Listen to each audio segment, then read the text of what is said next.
Right, also YouTube, Dale here from Zephyr. I finally got back from locals in enough time. This is currently the live stream from the Yu-Gi-Oh! North American WCQ. I'm going to put the link in the chat so that if you're not watching this live, you can watch it live. I think that's only really fair. But what you're going to get if you're going to watch it with me is I'm not going to put their sound on. I think that's not very fair.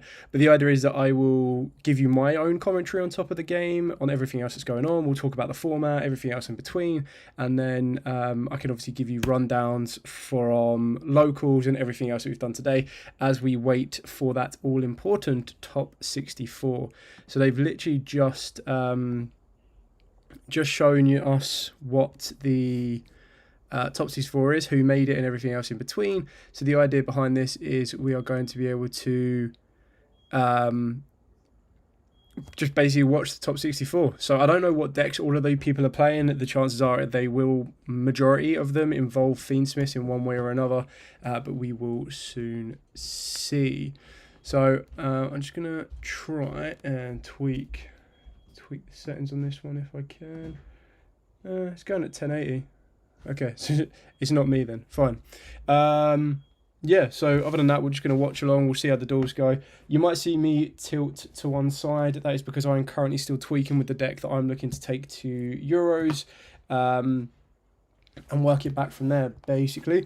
Went to locals today, did incredibly well. Ended up winning that one as well. So it was a good kind of prep.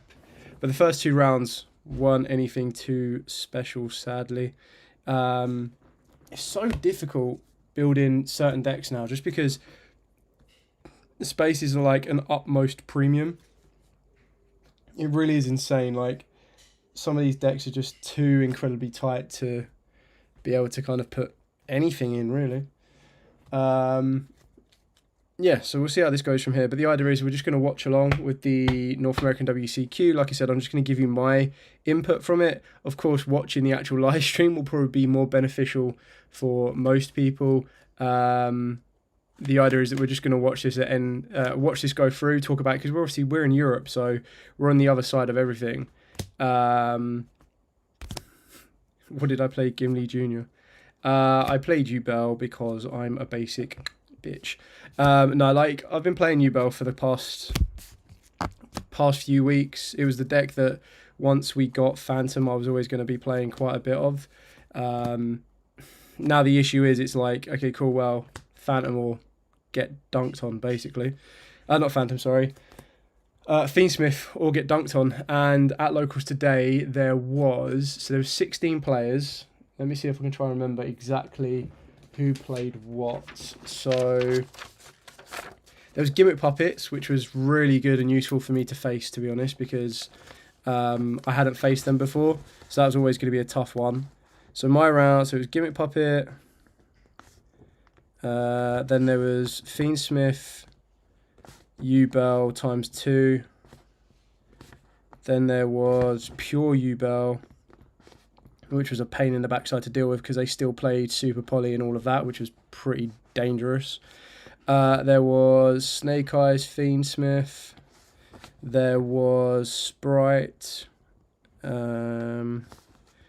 What else was there? There was Flunderies. There was Shining Sark. There was Kashtira, Mimigal. There was Melodious. There was Tenpai. Don't know how many Tenpai there was. I can't remember if there was one or two. There was Cyber Dragon. There was Voiceless. What was that person? 1, 2, 3, 4, 5, 6, 7, 8, 9, 10, 11, 12, 13. And that's 13 out of 16. I'm trying to remember who else I might be missing. There was one unknown that I didn't know there. Then there was... What else was there? Maybe it was 2 Tenpai. Either way, the top 6 was Gimmick Puppet, So it's Fiendsmith U-Bell, Fiendsmith U-Bell, Gimmick Puppet, Fiendsmith Snake Eyes, Shocker, and then Tenpai. So you can see that the top cut was pretty meta relevant. So it was good to kind of get a bit of testing on that one. It was kind of needed. It looks like we're just getting warmed up for the top 64. I'm just still going through my side deck now because there's a couple of cards that I wanted to test out that I don't think I really got the ability to fully test them out, which is a bit disappointing. But then there are cards that I'm like, yeah, okay, cool, that card definitely doesn't work anymore. And then some cards I'm like, okay, cool, now I know those cards work out quite well. Mold Chummy was also another one that I wanted to test against because I feel that Mold Chummy can be a bit of a pain in the backside to deal with. So yeah, there was a lot of stuff that needed to be tested. And unfortunately, when this set dropped, unless you test online, I only ever had like two locals where 2 or 3 locals where the new stuff is legal. So you're always going to be slightly limited in what you've got. I'm not 100% set on it yet, but it looks like I'm leaning more towards U-Bell. I just think I've been enjoying it more. The issue is with the Fiendsmith stuff, it's too good not to play, but it's too annoying to play. Like, playing it just, it really does limit the amount you can do. The amount you can play in your extra deck, because it takes up so many spots. Like, it takes up 4 spots naturally, and then you're going to be playing Beatrice as well, which then becomes the 5th slot. And if you're not playing Beatrice, you're going to be playing the level 6, which is the NAWCQ Princess. And if you choose not to play that, you've still got the Desiree that you're going to be playing. So straight away, the engine adds 5 cards at least to the extra deck. And then you already need to take into account your at least 2 Unchained cards. Your 2 Phantoms, if not playing free, are absolutely staple. Your Varadus, this is where it's really bad, is the fact of the matter is Varadus is the closest one. Varadus and Muttrucker are the ones you probably use the least, but they're the ones you need the most. It's really, really weird in that sense. And then SP Little Knight. So, where am I at? So 2, 4, 6, 8, 10, 12, 14, 15. So that's 15, and I've still got 2 spots that are floating around at the moment as to whether or not I wanted to play them. I did think that it would be very, very funny to try and play Chain Disappearance today. I never got to use it. It was literally for the Snake Eyes matchup, but it really doesn't do anything. The idea was that they would normal summon, they would summon down Ash, and you'd go, okay, cool, activate Chain Disappearance, and then kill off all the Ashes in their deck. But then they would still add Poplar, and then you'd still go, okay, cool, Poplar, summon down, and it was just like a bit of copium that I was on, and I was like, oh, as I was looking for some normal trap cards that you could play with the Beatrice combo, I was like, oh, cool, let's try that. Oh, it looks like there are some U-Bell Fiendsmiths in top cut, so that's kind of cool. Yeah, when I thought there was cards that you could cut, it turns out you probably can't cut them. So it's so difficult. Like, the extra is so tight. I haven't even written out my deck list yet because everything still changes. I've got 1 more locals to test with, and the worst thing is that's on the Wednesday, and I fly out on the. I'll then only have the Thursday to kind of fix it and change it, and even then that's still really, really tricky. So. I never used Skill Drain at all today. Like, I keep looking at Skill Drain like, damn, this card's going to do so good for me. And I never put it in at all today. Cosmic Cyclone is pretty standard. That went in. I put in the Beatrice combo once. And that takes up 3 slots on itself. So that's 6. And then you've got Phantasme, which is 9. And then you've got your Crow and your Bestials, which goes up to 12. And then you've only got 3 slots left. So those 3 slots is either the 3rd roll, plus the 2 more Nibiru's, if you feel that Nibiru is going to be effective for you, or it's the skill drains, or it's the other targets for your Beatrice play, which is Black Goat that laughs and D-Barrier. So it's very, very tight, very, very particular in everything you do, and I don't want to be bumping the deck up higher than it is because it's currently at 45 cards. So it's just like, yeah, bruh. Not really looking forward to that. I thought we would have been into it. It looks like everyone's sat down for the top 64 already. I don't know if I wouldn't be surprised if they put Patrick Holborn on. If they put Patrick Holborn on the feature, he ended up finishing second in Swiss, which is insanely good. So yeah, there's. I'm trying to see if I remember half of these. There's Patrick Holborn there, I think. So he's not on the feature. Third draw. Kind of try and find space to actually put the third draw in the main deck would be a pretty good idea. Would be ideal. Is the AG guy still playing? I don't think he is. No, he's already done his debt. I saw his debt profile pop up earlier on today, so I think he's out.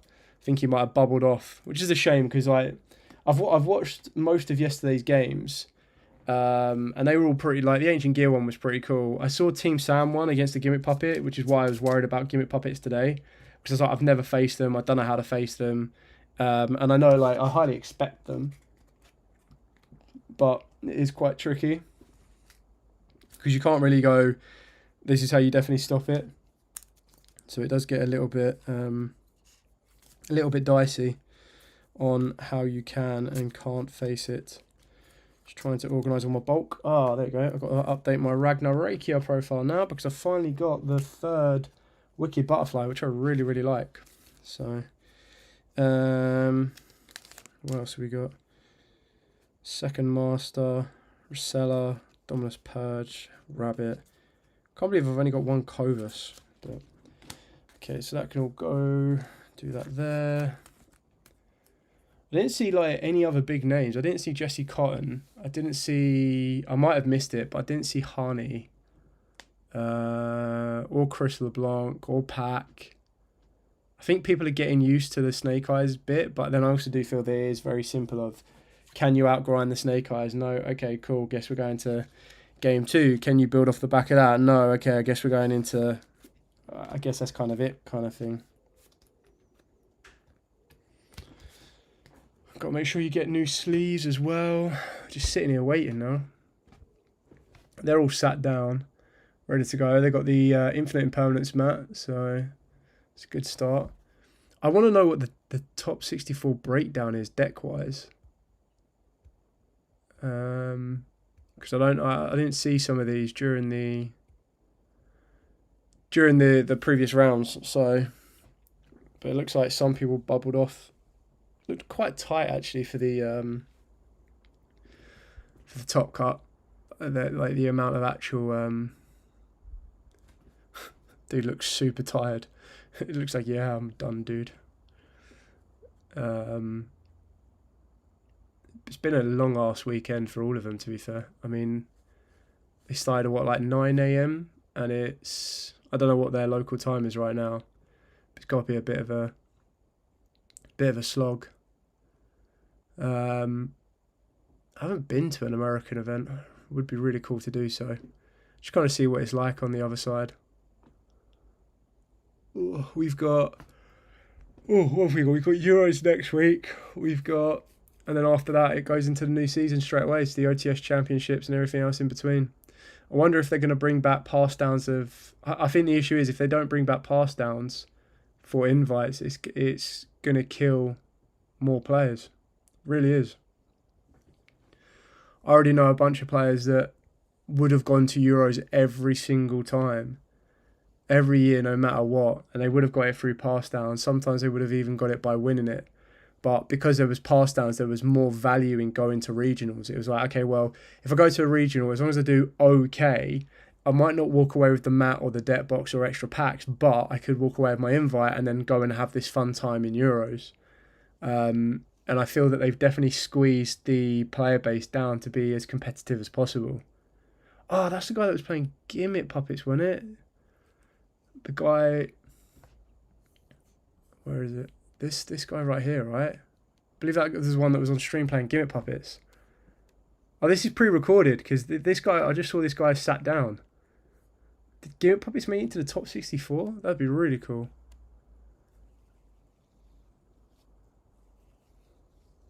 Oh yeah, like these guys are all sat down already. They're just checking out on the paper.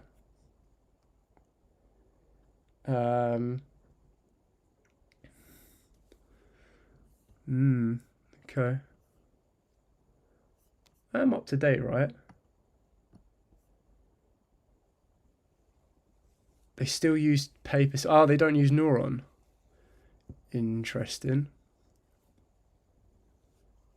Sorry, they don't use Neuron. I thought they were. Are we going to have an updated YUGIOH profile zone? Also, isn't chain coils act as anti-hand trap protection? Isn't this impactful in the upcoming format? We're definitely doing an updated YUGIOH because I finally got my third copy of this, which was the one that I was missing. Annoyingly, I only got 2 from Sneak Peek, which is really quite, yeah. And then, what are you talking about? Chain? Which one's chain coils? YUGIOH chain coils. Oh, right, okay, the link for. If your opponent activates a monster effect except during the damage step, you can activate this effect. Neither player can activate the effects of monsters in the hand this turn. If this card is in the graveyard. Yeah, I mean, it can do, but it requires your opponent to activate a monster effect first. So, yes and no. It's like they have to activate hand trap first, and then it's anti-hand trap them. So, it can work.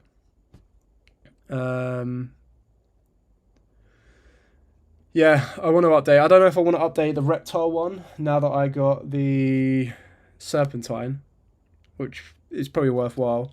But I also do quite like the Trap Tricks one, just because I think the Trap Trick just gives it quite a lot of extra control. It's not not that the other one's linear, but it does give it a bit more to fall back on. The issue is, like, the Fiendsmith is just broken. I highly expect Moon of the Closed Heavens. I was having this conversation today. Even though we've only just got it, I would not be surprised if Konami looked at it and went, yeah, the TCG is not ready to have Moon of the Closed Worlds. Let's get rid of it. And ban it. I mean, like, if it stays around, I'm not going to be surprised. But if they ban it as well, I'm not going to be like, oh my god, they banned a brand new card. I'd be like, yeah, makes sense. Because otherwise, let's say they absolutely decimate. They absolutely decimate the Snake Eyes deck, right? Let's say, I don't know. They ban Flamberge. They limit Ash. And then I don't know what else you take. Like, I don't think you'd hit Princess. I think Princess is a really good card for fire decks in general. And they've just announced new fire/water support. So I'd be amazed if that happens. So, I mean, if they hit hit Heavens, it doesn't mean that your investment to Fiendsmiths has been bad. Because it's only a common. And it's like, if you bought Fiendsmith just to have that, you still have the ability to sell your Fiendsmith off and still make a bit of money. So, I don't know. Like, it'll be interesting to see what happens on the ban list. I'm hoping they don't hit any of your Yubel cards, but I've got no issue. Like, I look at the extra deck for the Yubel deck. I'm like, you know what? If you, like, it would actually do me a favour. If you were like, okay, we're going to ban Moon of the Closed Heavens. Well, okay, cool. And we're going to ban Beatrice. Yeah. And we're going to ban Appaloosa. As, like, slightly annoying as that would be, I'd be like, thank you. That opens up 3 slots. Like, what I'm trying to say is, the Yubel deck would actually be grateful for that. They just adapt, and I go, okay, cool. Well, Beatrice gets replaced by the Neko Quick Queen. Great, that's a bit of a budget alternative. Appaloosa doesn't have an exact replacement, but you just go Appaloosa, and you'd probably end up playing the Griffin in this build now. And then Moon gets replaced for the third Phantom. So, yeah, I think there's definitely space for flexibility and adaptation. I need to get my Neuron booted up. Maybe I'd put my phone on charge and start writing out my deck list as I go. At least I'll be like semi ready, I suppose, on it, if the phone wants to turn on. But I haven't used my old phone for a long time, because I got a new phone, but my Neuron didn't transfer over, and obviously I signed up on my old phone to Neuron. So now I'm like, okay, cool, well, got to charge my old phone, in order to boot it up to then get Neuron. Right, it looks like we're going into top 64. Come on, let's give me something good. I might need to crack another window in here, because it is sweaty. Oh, hello. I've got sleeves on the floor. Need to re-sleeve my deck as well. Might get some outside noise. Apologies if you do. But it is sweaty. Now, I'm disappointed because this isn't... Oh yeah, my phone dead, even though I turned it off. I swear I brought my charger up. Like I said, I could very well have been happy just downstairs. Maybe I left my charger downstairs. I could have been very satisfied and happy downstairs watching this on the big TV, but I was like, you know what? If anyone did want to watch it with me, then great. And if you don't want to watch it with me, you can head off and I'll go downstairs and watch it on the big TV. But the idea is, I just thought it'd be kind of cool that we can talk about anything that happens and our speculation of everything. But I mean, we're just waiting for this top 64 now, and it looks like they've already started. I know. Let me see if I can get the cursor. This guy right here was on Ubel, Fiendsmith Ubel, who's on the previous thing, and it also looks like they weren't too particular about mats. Like, this guy's got like a spellground from the looks of it, and this guy looks like he's got a plain mat with zones on it, which is fair enough because that's what I think should be allowed. This guy looks like he's got a plain... the guy at the bottom's got a plain grey one. And then this guy on the right here, that's not an official Konami one, obviously, and it's got zones on it. So, thoughts on the new Mermail stuff? I haven't fully looked at them, but I know they're cracked. Like, they've got a new spell card, which what I really like about it is it's good for Fire Kings and it's good for Mermails. It's like... let's see if I can pull it up. Because it's like, what is it? Destroy a fire in the hand, draw a card. Great success. That's going to trigger off your Fire Kings. And the other one is like you add a water, or something, I think. Where are we? There it is. Oh, there you go. Back to top 64. So they got Abyss Sting of Triana. Equip spell. Special summon an Atlantean or Mermail monster from your hand or graveyard, and if you do equip it with this card. If the equipped monster would be destroyed by battle card effect, send this card to the graveyard instead. Banish this card from the graveyard, then target up to 3 fish, sea serpent and or aqua monsters in your graveyard and or banishment, shuffle them into the deck.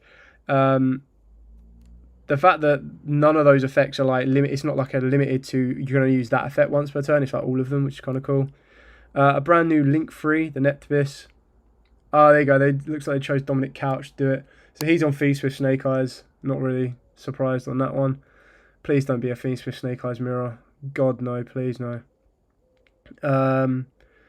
Your opponent cannot target water monsters. This card points to a card effect. If a water monster or monster is sent to the graveyard to activate a card effect, you can target a Ubel. You can take one Abyss equipped spell from the deck or graveyard and either add it to the hand or equip it. If this card is destroyed by an opponent's card, you can add an Atlantean or Mermail monster. So... it's a mirror. You're telling me, right, that of all the decks in top 64, and it doesn't get, you couldn't find a variety. Will you be at Euros on Sunday even if you don't top? Unfortunately, we'll only be there the last day, and we'll have to say hi. Yeah, I will do. I will be. Even if I don't talk, we'll go do some side events for a bit of fun. We don't leave until the Monday anyway, so it means we've got a bit more time to sit around and chill. So which side are you on? Fire Kings or Mermail Atlanteans? Playstyle wise, I'm Fire King, just because I only ever faced Mermails back in the day, and it used to be one of the most annoying and frustrating matchups ever because it was. And this is a while ago, by the way. This wasn't like recently, but they would always kill me every single time. I just couldn't play against them. It was so annoying. Like, they would either go first and then Moon and Glacier hand rip me, which would suck, or they would go second, break my board and OTK me, and I was like, okay, cool, that sucks. And this is when Maxi was around, by the way, so that was even more annoying. Fire Kings I just generally like. But that's probably because I've played them more recently. I suppose if they redid the Mermail structure deck, then maybe that might be something I look into. But it looks like Waters are being built up as a more of a Towers-esque deck, whereas I quite like the interaction that the Fire deck has. I'm just reading through all of these new water ones. So once per turn, you can also XYZ summon the deity using an Atlantean or a Mermail XYZ monster you control. And it is 3 level 7s. Detach 2 materials from this card and send a water monster from your hand or deck to the graveyard. Return up to 3 cards your opponent controls to the hand. Non-target. Ugh. Man, if that was a quick play, that would have sucked. If this XYZ summon card is sent to the graveyard, you can discard 1 card to the graveyard. Special summon 3 level 3 or lower fish, sea summon and or aqua monsters from your hand and or graveyard. Ugh. Spirit, this is also treated as a Mermail card, blah blah blah. Treat this card from your hand and 1 Atlantean or Mermail monster from your hand or field. Take a level 7 fish, sea serpent or aqua monster from your deck and either add it to the hand or special summon it. You cannot special summon from the extra deck for the rest of the turn except waters. And then during your opponent's turn, create effect, banish this card from the graveyard, discard a card and draw a card. And then the bodyguards, you can discard 1 card to the graveyard. The level of all water monsters you currently control becomes 7. Wow, okay. If this card is sent to the graveyard to activate a water monster effect, special summon a level 1 level 4 or lower Atlantean or Mermail monster from your deck except itself. You can't special summon from the extra deck for the rest of this turn except waters. This deck's going to get absolutely rinsed by that new new Molchummy card. And then of course they have that the brand new spell card, which was basically, I don't think I'll be able to find it now, I guarantee you. Chainsaw Man is the villain. Dun dun dun. Oh my god, what is this? A new set announced for the OCG called Quarter Century Limited Pack. Oh, yo, this is cool. So, Quarter Century Limited Pack has classic printings and modern printings. But it looks like it's printing a load of jank, to be honest. Okay, anyway, we're cracking on top 64. Dominic Couch versus Edwin. It looks like there's a draw in the main deck on the right-hand side. That's going to be interesting already. Starting off with the Poplar. Okay, so it looks like Edwin won the dice roll. Left-hand side, we've got Veiler. Yeah, Veiler. Veiler on the Poplar. Veiler. Anime watch-along stream would be more interesting. Quite possibly. Come on, tell me he's got a way to play for... Oh, no, he's opened up Flameburge. And then is that the Fiendsmith Engraver? It looks like he's got Engraver as well. It looks like he's got Witch and Engraver. Yeah, he's got the Engraver. Engraver? I'm trying to see what else Dominic Couch... Okay, so on the right-hand side, we've got Engraver going full combo. There is a Flamberge in the hand alongside a Droll and a Witch. So he's actually got plays for days. Let's see if Dominic has anything more in his hand. I can't see what else he's got. Is that a second Veiler? I bet if it is, it's going to hit the sequence. I would assume, anyway. So here comes the... So that's the Engraver. It's just, we're about to see like just how good this deck is to play through hand traps. It's mental. That definitely looks like a second Veiler to me. Is he going to bring back the Engraver? What are you? So, is he trying to protect the sequence? Send him Flame. So he summons down the Witch, send him Flameburge. Flameburge isn't going to get any kind of effects off the back of that. He's got 2. I'm trying to see what the other hand trap is. Is that a Ghost Ogre? Or is that a Mourner? Surely you Mourner... I don't suppose it makes much of a difference, really, does it? If you Mourner the Witch or Veiler the Witch, and then you'd use the Mourner or the Veiler on the sequence, it doesn't make any difference. And he's got 2 more cards in the hand. If you Veiler this, surely he sequences, right? And then sequence resolves. I can't tell if that is a Mourner or not, though. Is anyone piloting Plant Link for this event? I don't think so. I don't think I saw any Plant Link. I don't know if Plant Link even competes against the Fiendsmiths. I don't know. I would love there to be a way for Fiendsmiths to be played in plants, which you probably could do because you can play Fiendsmiths in bloody anything right now. But it would be quite interesting to see otherwise. So, Witch got hit with a Mourner that Edwin has his main deck in his left because he's left-handed. Got confused. Yeah, they let that happen, which is fine. But it can be quite confusing when you're naturally just used to certain things. Sure, if that is a Mourner, that surely gets hit with the Mourner, right?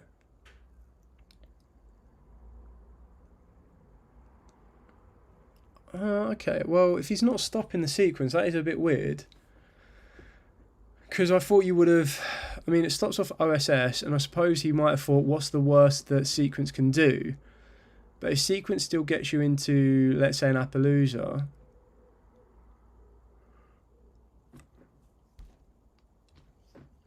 Okay, so Lacrima brings back Engraver. No, he's got the option for a rank 6, or he's got the option for an Appaloosa. I suppose if no, because if you go to Mourner the Appaloosa, you just negate it, right? Is he just going to go for the DDD? This is the other kind of question as well, is whether or not you play the neck equip. But I just don't know where you have the space for it. That is specifically in the U-Bell one. Like the U-Bell one, there's near enough no space for anything. Okay, so with Beatrice in, detach. Is he detached? Yeah. What's he going to say? Huh? Wait, what? Yeah, I was going to say, that doesn't summon. What are you talking about? I was like, wait, have I missed some like extra super spice that Beatrice allows you to summon? Obviously go Princess here. Don't tell me he held back the Mourner for Princess. That is pretty funny if he has. This is on the assumption that it's a Mourner. It might not even be a Mourner. I definitely think he's got an Engraver in the hand. So he's using the Lacrima to spin back the sequence to burn for 1200. So that's 5 minutes of the 45 gone as well, by the way. So this play has taken 5 minutes. Not digging at Edwin or anything. I'm just saying, be aware of the clock. Like, you've lost 5 minutes already. Yes, you've still got 40 minutes left, but you've lost 5 minutes already. That's just how long these back and forths can go.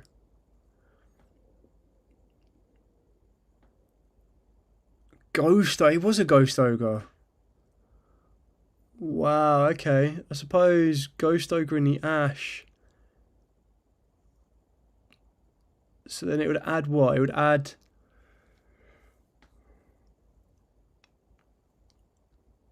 He already tried to use Poplar. So if he adds the Poplar, all he's going to do is summon down the Poplar, right?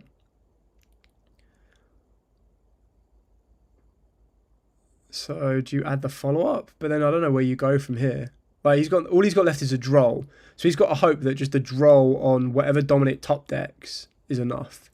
Which could be done, because I'm pretty sure Dominic's opened up a Fiendsmith Engraver. So he ditches the Engraver, searches out the Tract. The Tract would then get hit with Droll, which then means there's no adding the Lurry, no summoning the Lurry, there's no normal summon of a... Is Droll going to be the game changer on this? Okay, so he does go for Poplar summon. He is fire locked. So...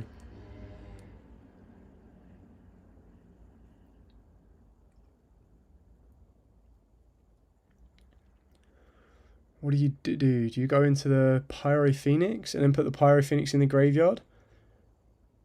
Just go SP. I mean, it's taken 3 hand traps and there's still a board present. Like, I don't know what else Dominic's got left in his hand. It doesn't look like he's shuffling his hand much, so I don't think there is a lot in there.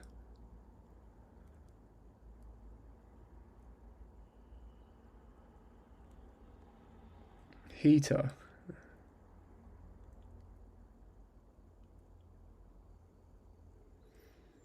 Not ideal. Has he already used the Fiendsmith? I thought he had already used the Fiendsmith, but I could be wrong on that one. Doesn't look like he has.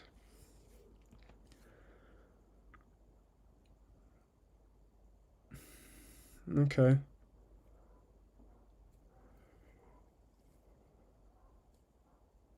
Fiendsmith comes back to the board. This is why this engine is so insane. Like now, even after eating a Veiler, 2 Veilers and an Ogre, he can now technically still link all of this on and get into a 3 negate Apo.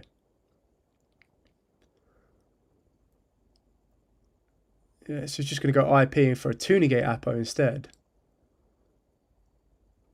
Seems a little bit risky, to be honest. Like, surely just going for a 3 negate... Well, I suppose 3 negate Apo loses to an Imperm. But at least with a 3 negate Apo...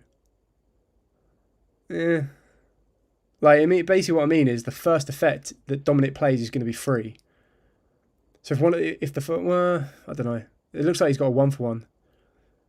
1-for-1 Engraver and something else. So he's going to engrave. The 1-for-1 just changes this now because the 1-for-1 lets him play through it.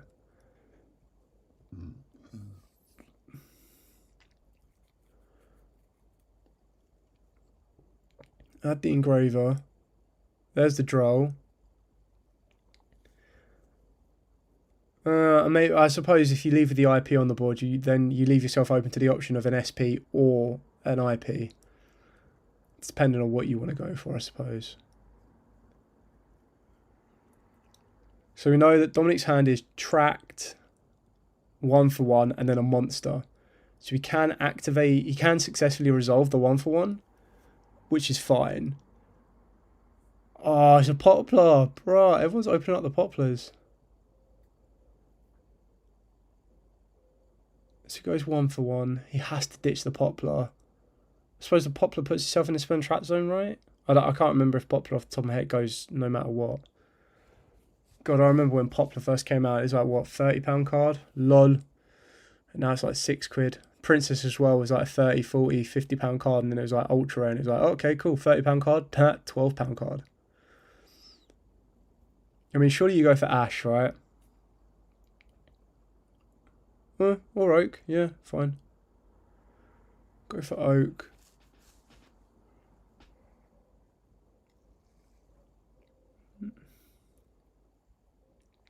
This is interesting, because now he's going to firelock himself, right?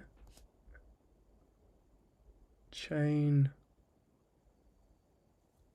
Chains are going to SP. Does Princess still resolve? Oh my god, Princess still resolves! Raw! I didn't realise Princess still resolved that way. Yeah, and then Dominic scooping up. Bro, that deck ate 3 hand traps. And still continues to go. I mean, like, the droll played a massive part of that. But how did that just eat 3 hand traps? Like, it wasn't even as if they played a card that said, you can't target. It was literally just like, I'm just going to eat them. Oh, sorry, it's been a long, long day. Like I said, I only recently got back from locals as well. Okay, anyway, let's have a look at this OCG Quarter Century Limited pack while they side. The Quarter Century Limited pack is an OCG set featuring iconic cards in both their classic, so original, and modern design. Which basically means smaller art boxes and tighter text boxes, basically. Nostalgic pull with cards like Aqua Mordor, Dara Dio, Kanan the Sword Mistress, Dunam's Dark Witch, Metal Zoa, Jesus. Dark Magician of Chaos, Dragon Master Knight, Five-Headed Dragon, Dark Paladin, Scapegoat, Heavy Storm, Foolish Burial, Book of Moon, Final Countdown, Solemn Judgment, Mirror Force, Metal Reflect Slime, and Skill Drain. There's a Grand Manju in there. QC Grand Manju. Ooh, fire. There you go, we've got the top 64. So, Jonathan F., Patrick Holborn was second, so 36 points. And they did, what, 12 rounds of Swiss? Damn, that guy went 12 rounds undefeated. That's mental. And then there was 1, 2, 3, 4, 5 that only lost 1 game. There was 2 on 31 points. And then there was a load all the way down from position number 9 all the way down to position number 33. All had 10 wins and 2 losses. And then there was 1, 2, 3 on 29 points. And then from 37 all the way down to 59 was on 28 points. And then the last 4, Brian, Anthony, Landon, Christopher. Oh, Christopher LeBlanc did get in. I'm assuming that's Christopher LeBlanc. It just says Christopher L. And Cole all had 27 points. So the bubble was, what is 27 points? That's 9 wins. Yeah, 9 wins was the bubble.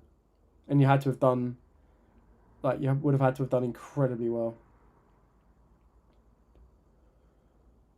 Whew.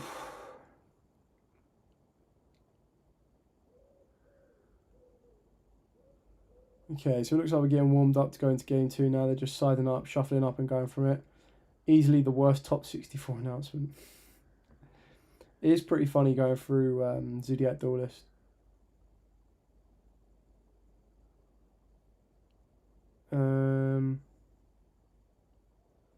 So just shuffling up. This is like the bit that's like bored. Hey, there we go. Fiendsmith Engravers, currently like 70 quid. Respectable. You think it's funny people paid $1,000 to lose to Ancient Gear? Yes, and I am tired of pretending it's not. Ah, I love that. Whoever created that is pretty good.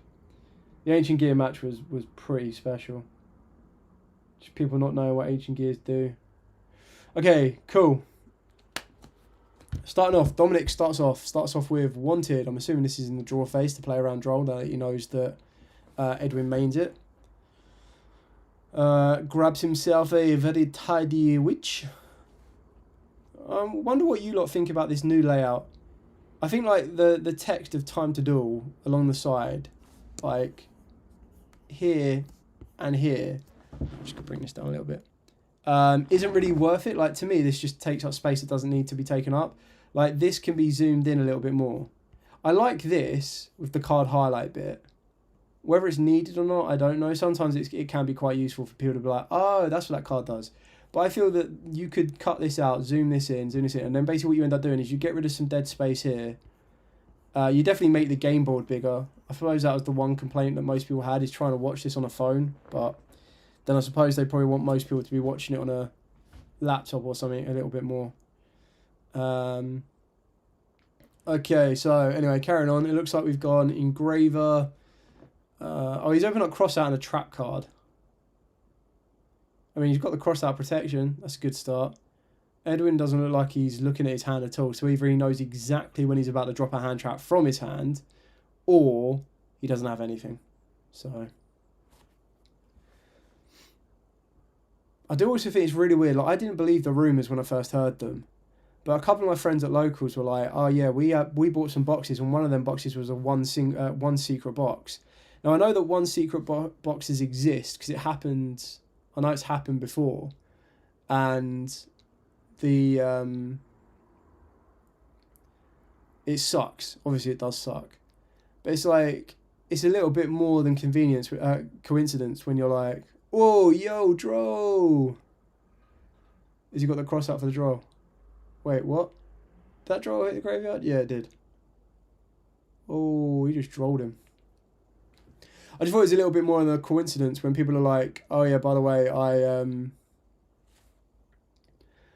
we've got the American WCQ, we've made all of the cards you're definitely going to want to have secret, and there's a high chance that some of your boxes might be one secret only boxes.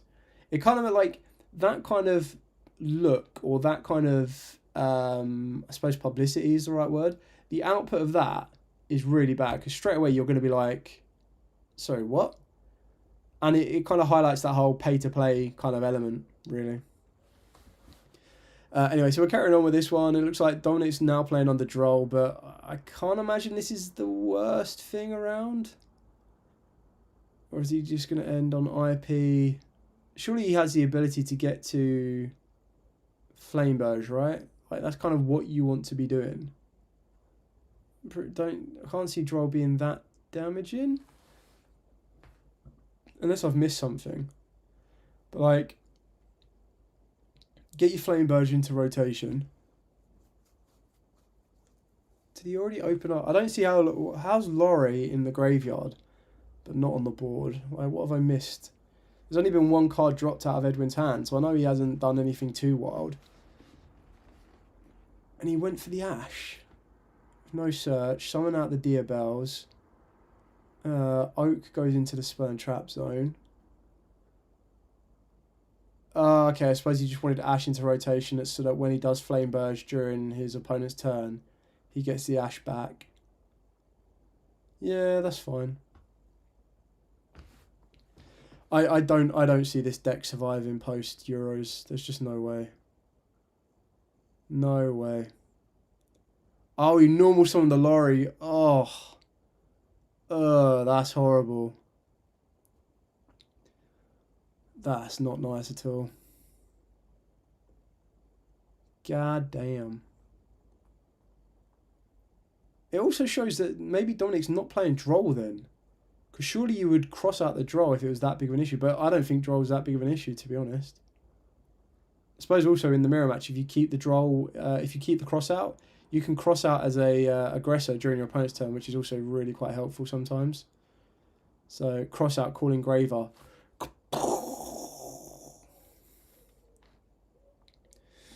Here comes the Engraver. Flame Badge to put IP into the spell and trap zone. Link off those two. Underworld or Heavenly of the Closed Moon. Bring back 2. Yeah, there's the Poplar and the Oak. You can get the Poplar into the spell and trap zone. Are we working our way towards a princess, or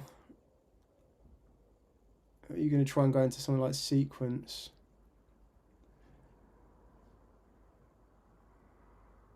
Do they even play the DDD? I don't know if he plays the DDD. Interesting. Sequence.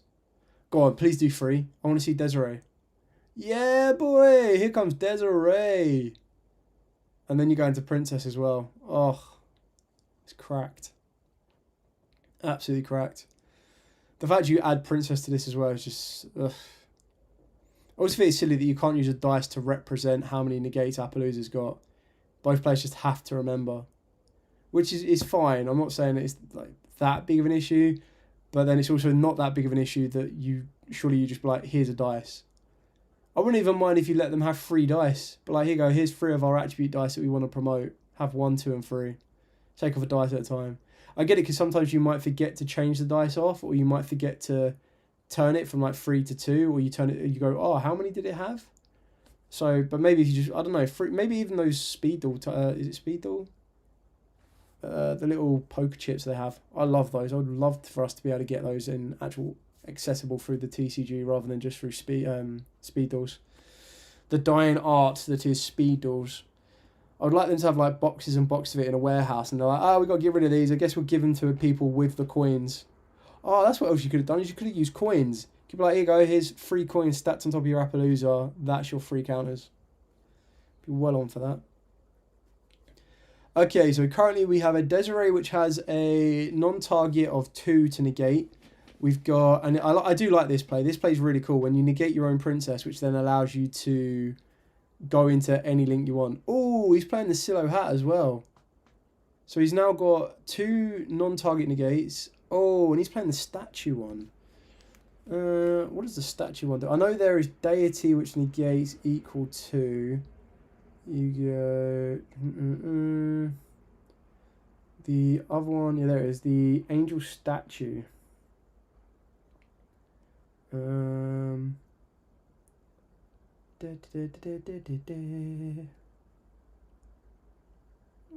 what? How does it have it on the first page, not the second? Angel statue. See who gets it first, me or people watching. So the angel statue, special summon is an effect monster. Once per turn, when an opponent would special summon a monster or monsters while this card is in your monster zone, you send it to the graveyard. 1 continuous trap in your monster zone that was you can send to the graveyard 1 continuous trap in your monster zone that was special summoned from the spell and trap zone. Negate the summon if you do destroy that monster. Okay, I like that. That's solemn. Thank you very much.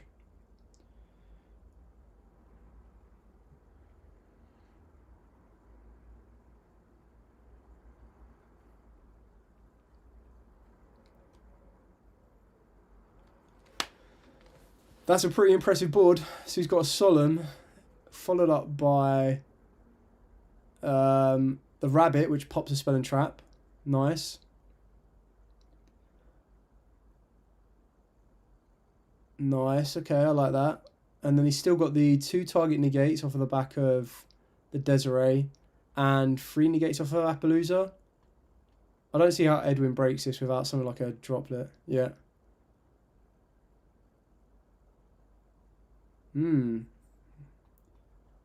Pretty sure I've got a couple of those floating around somewhere. The fact that the Scylla Hatter exists and it just gets you access to your continuous traps like that is mental. There's the bonfire basically doing what Ash wanted to do anyway. How many cards is left in the hand? You Desiree? Oh, he's going to cross out a bonfire. Yo, told you. Use cross out as an aggressor. Or do you cross out the Poplar? That'd be pretty funny as well. How many cards has Edwin got left in hand? 2. I mean, he hasn't used a droplet. I would have liked to have thought you possibly use a droplet on with the Ash, maybe, but then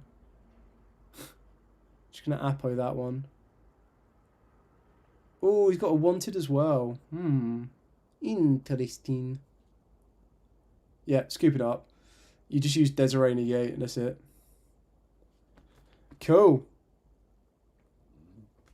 I guess we're moving on to that all-important game 3. All-important game 3. Now, let me see if I can find my wicked butterfly. I think it's in this stack over here. Oh. Just as we wait and get into game 3. Oh, there you go. There's the wicked butterflies. Oh, I should finally put that together. That can go with what? Oh, I need to update World Chalice. That'd be really kind of cool to do. Life hack, medallion. I'm still missing one alternate art medallion. I should have picked some of them up at locals today. Maybe I'll pick them up at Euros for like €1, which would be kind of cool. Let's move those over there. Yeah, I didn't really open up a lot of Battles of Legend. I just wasn't a big fan of the set, to be honest. I thought it was very, especially when I started hearing that all of the cards were short printed. I was like, yes, I could pay 50 quid or whatever, or £55 or whatever you get for a box. All well and good.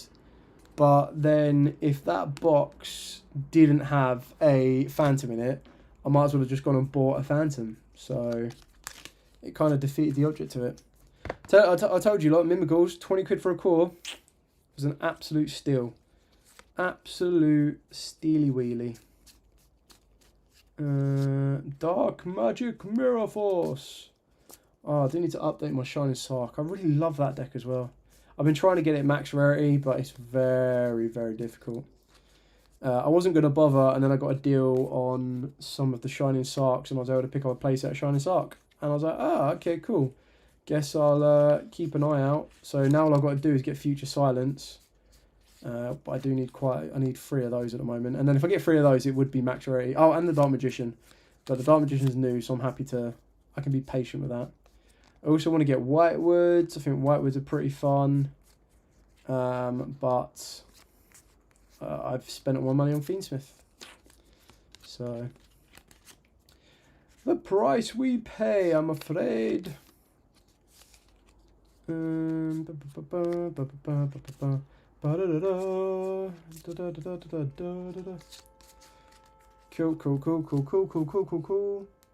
Someone's on the horn. Someone's on the blower. What was over here? Ritual Beasts and some other jazzy wazzy. I'm hoping we're going to get the top 64 cut down after this, or breakdown. Just so we can be like, oh, yeah, cool. All of these are Fiendsmiths in one way or another. Apologies, this isn't the most entertaining thing, but as we wait for the gaps, the break in our normal scheduled program, as we wait for crap.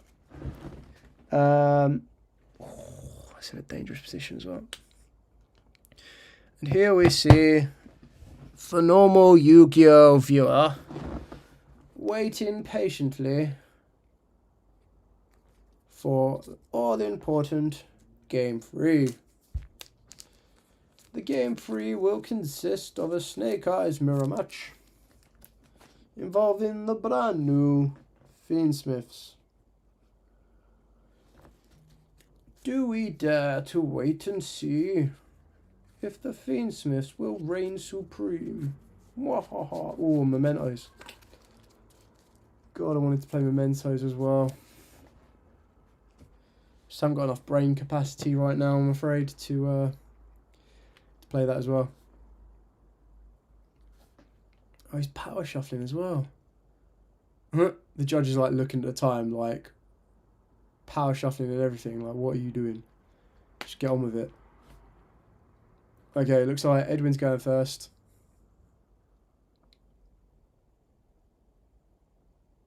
I didn't even see the timer on that one. I'm curious on how long's left on the timer.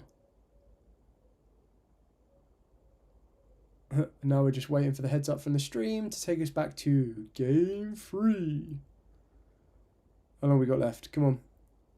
17 minutes. So It's taken 28 minutes to get here, and basically in both of those times, both players only really had one turn each, in a sense. Like Edwin went first, built up his board, played through some hand wraps, passed it to Dominic. Dominic couldn't play through what was left or the draw that was left by Edwin and the interactions, and then game over. In game 2, Dominic built up his board, Edwin couldn't play through it, and then scooped it. So, are we really in this position? What is he? Looking for his extra deck. Winter cherries, go! Poplar, uh-oh. This isn't looking promising for Dominic. Are we going to go into more of a grind game? Like, this is what's... So there's a Ghost Ogre. He had that in the last one. I don't know what those other 2 cards in the hand are.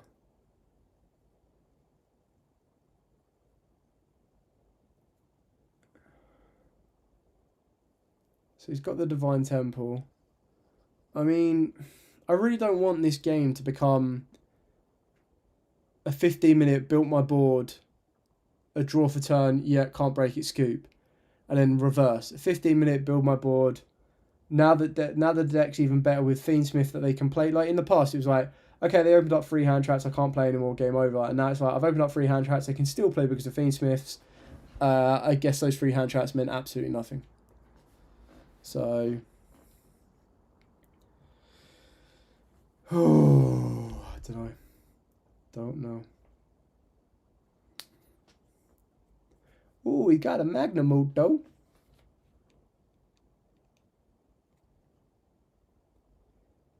He's got a Magnum mode. One of 2 ways. Option number 1, you can make Muckraker and Nightmare Griffin to reset any spell or trap from the GY. So can get you anti-spell, goes in, etc.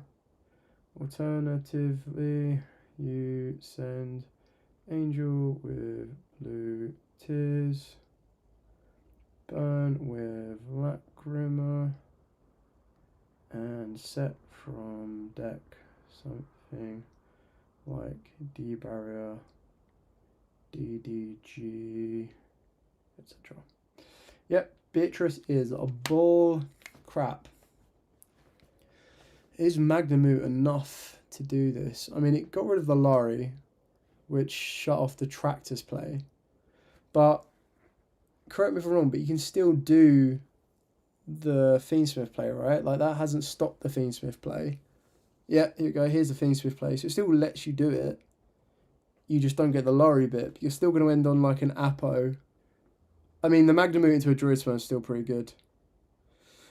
Oh, good. This side, Mr. Godsmith of Chaos. Hope everything's going good for you. Hope the move's gone well. It's got to be a big change of scenery for you, I suppose. Oh, this is OSS. Still got the Fiendsmith in rotation. He's got another hand trap. Well, yeah, we know he's got Ghost Ogre. Is there another hand trap there as well? There's Oak. So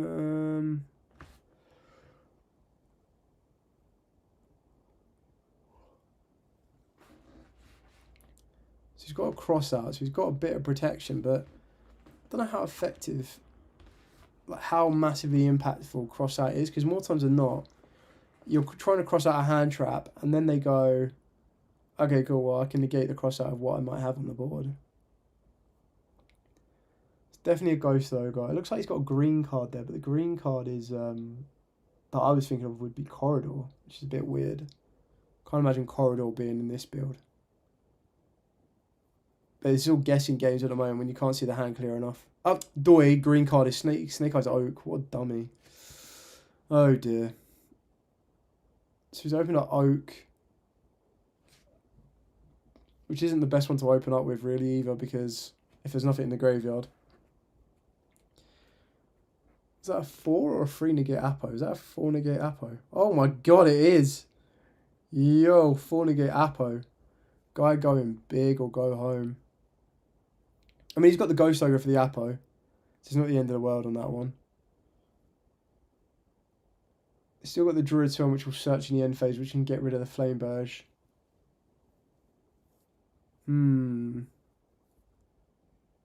Very, very tricky.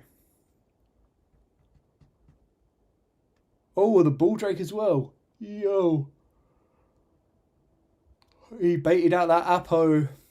He went fishing and hooked it. Bull Drake, Apo, Ghost Ogre.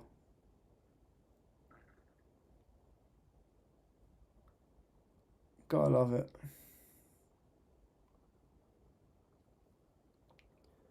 Now what though? I mean, the fact he opened up both is... I mean, it's interesting that we're playing Druid Swarm, Magnamute and Bull Drake. Don't know if I'd rather play those three or if I'd play a Bull Drake, a Druid Swarm, a Magnamute, and then like a DD Crow. I don't know.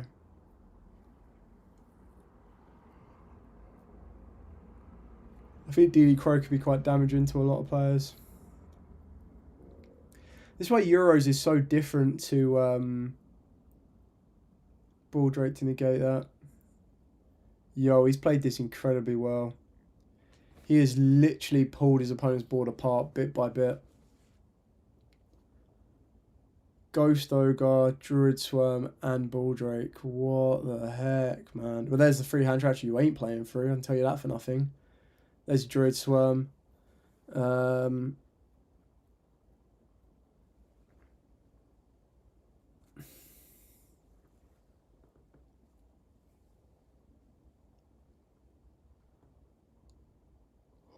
There's the Oak.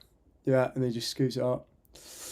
North Swan down Oak. Oak sends that and Druid Swarm, and then off it goes. Hot damn. Okay. I mean, like, game one was good. Like, Edwin held out pretty well against those hand traps. And then game two, I think Dominic set up, like, an insanely good board. And Edwin didn't open up as many hand traps to interact with him that way. And then game three, I think, yeah, that was just the perfect hand within reason. So, very, very tricky for anyone to break that, let alone...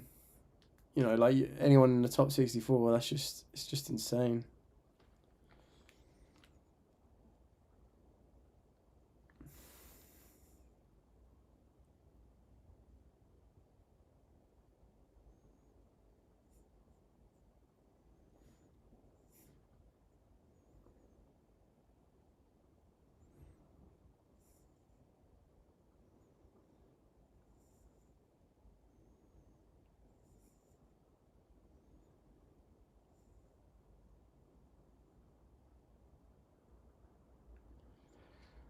Do you know what? I also don't get, right? How, like, how can you have a Euros event and not have enough tickets to accommodate the players that you get their invites? And you've also said we're not doing hand downs. That just says to me that you don't... Like, these are the same places within reason that we've had loads of people go to. It just frustrates me. It's like, hang on a minute. You've been grinding all season, or you've gone and won your achievement, which is your invite. You should be allowed to collect that. Like, just so backwards. Made it harder for you to get there. Made it harder for you to get where you get to Euros. You get your invite, you've worked your way to get there, and then they go, yeah, nah, there's not enough space for you. You're like, really? And the fact of the matter is, I know people that have already got their invite. That have already got their invites, but don't have the ticket and have paid for their flights and accommodation. Right? They've also said you can turn up and get last minute tickets if people don't turn up. So, like, I mean, I've got to sort mine out. I think my ticket's under a different ID because all my IDs are messed up at the moment. But Either way, it's just so silly. So silly. I mean, they're getting rid of the physical cards. I think they already have. I think or is it August? Might be in August that they get rid of it. So, yeah, I don't know. Because then it just benefits the locals. It means the locals that turn up that already have their invite can just rock out. I miss the days when it didn't matter how many people turned up to Euros. It was just like an amazing celebration that we got so many people there. And that they would even do last minute qualifiers as well. I miss YCS London. That's a shame as well. Big sad. Anyway, Dominic Couch took the first round on the top 64. Snake Eyes Fiend Swift mirror match. We still don't know what the top cup the deck top 64 cut down was. I'm trying to keep an eye on social media in case they post it on there.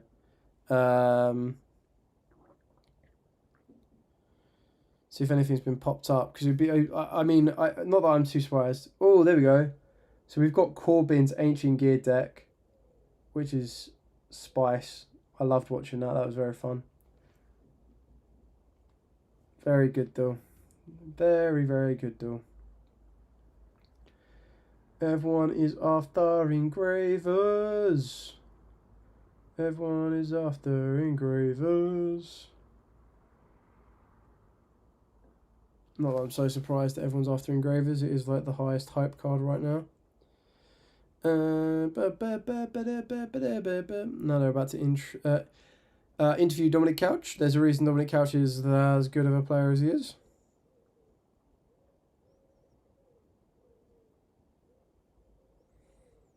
A Luba? Why are you playing a Luba in a Toy Box Dark Magician deck?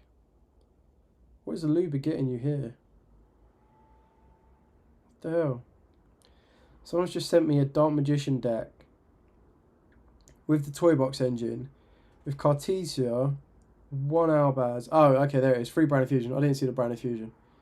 So it's literally just no Magician's Rod. It's just normal summon the Luba, get Brand Fusion, and go off. Bit cray. Cray.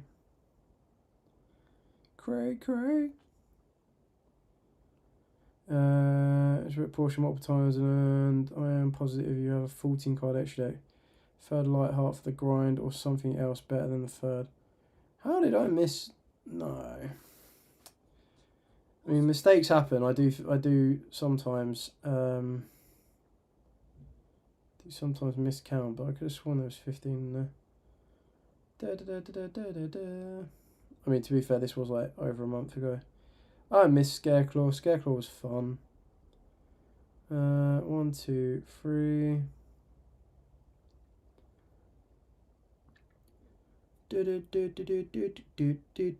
So Dominic is just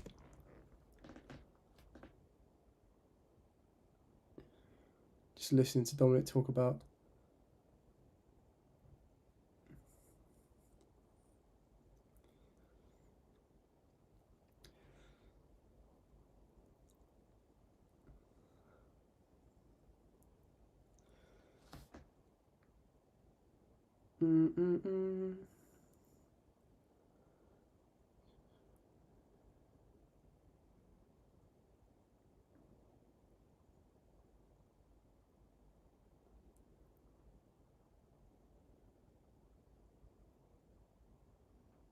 Oh, this mat looks so nice.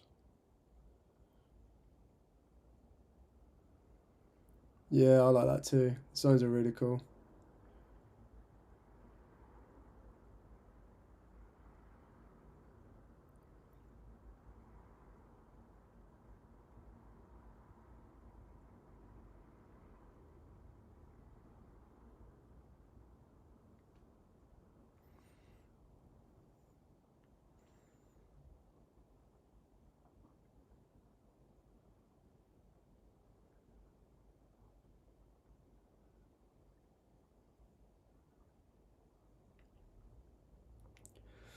Yeah.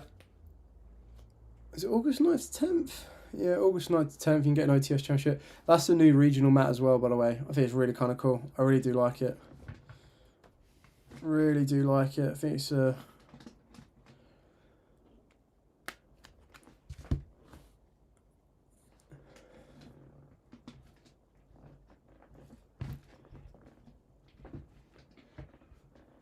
Oh yeah, I forgot they're doing the live duel of Yugi versus Grandpa, isn't it?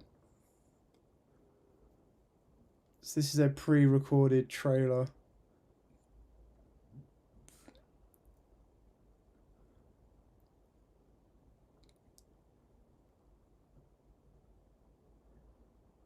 DJI microphone, nice.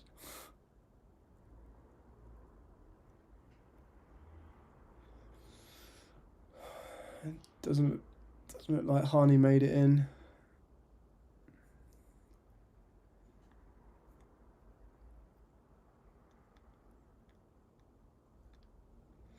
Okay, well, I mean, if you want to go and watch this section, then go and check it out, the live stream on that one. I'm probably going to, like I said, I might try and work on my deck partway through. I can't tell if escape is better than chamber. I mean, OCG uses escape, chamber. I mean, chamber is what chamber is, really. Chamber's the revival effect, which is obviously great because it leaves you with some graveyard setup. I was worried about board breakers today. I thought I'd get hit with quite a lot of those. Luckily, I was able to dodge them a little bit as well. Well, not even dodge them, actually. Like, in one of the games against Snake Eyes, I opened up Duster and Cosmic. So I decided to let the Cosmic go through on Nightmare Pain, but keep the Trap card. Trying to remember, he asked me why I kept the Trap card, and I suppose I just like the option of, like, with Duster, I would have lost Nightmare Throne, and then I would have had to use the Trap card, which, yes, okay, would have given me back Rage. I suppose that's probably what I should have done, really, because I would have still had Rage. There's no reason. Why did I rush the Rage? There was no reason for that, really. Okay, disappointed on that one. I need to figure out the hand traps to use as well. It's really difficult because I like playing Crossout. Crossout actually puts in a decent chunk of work, but then it's also like, well, the slots that Crossout is taking up could become 3 more hand traps. And then you've got to try and filter down your extra deck, the side deck, which is tricky as well. It's like, do you play 2 Bestials and a DD Crow, or do you just play 3 Bestials? The reason I like the DD Crow is because it lets you hit anything. Whereas Bestials will only let you hit lights and darks, which is pretty much as good as it gets, but in those odd matchups, it could be quite useful to have a DD Crow. You got Phantasme to help you get into them. I wanted to try out Mole Chummy today, but I never got the chance to properly test it out. I only have 2 copies of it, so I was like, well, there's no point in trying to play 2 copies of it. You probably need 3 because you want to see it. You have to see it because it's only effective while you have no cards. And then we've got the Beatrice kind of play. Cosmic Cyclones to deal with the back row. Dilemma after dilemma. Got to remember to take new sleeves with me as well so I can re-sleeve it all. Do we have the breakdown for the top 64 yet? Probably not. Oh no, Dominic had such a bad luck this game. I'm sure he has lost many game ones and knows how to bounce back.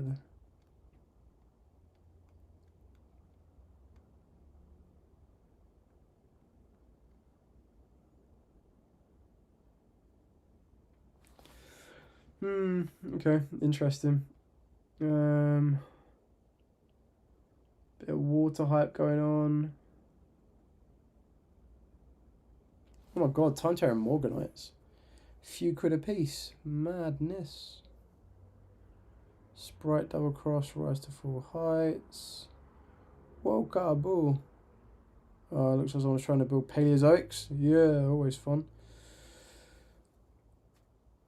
Come on, someone show me the deck breakdown for the top 64. It can't be that hard. God damn it. Wow, I love how Swap Frogs have crashed in price. So funny. They went from like 15 quid each down. Curse on my previous video. I want to... Okay, cool. Just going through social media again. God, social media could be so bad.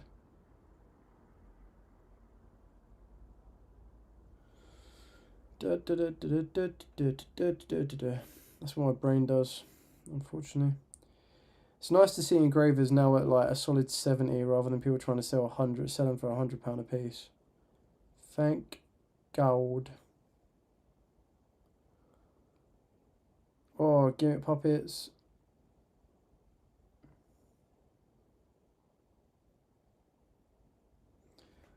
That wasn't the old stuff though, is it?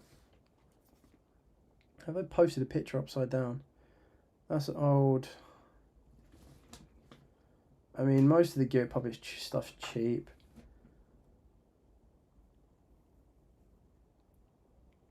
Why is a new villain or a queer effect? Oh, now unfortunately we wait. So I'm just trying to find the top 64, but it doesn't look like there's top 64 deck breakdown anywhere.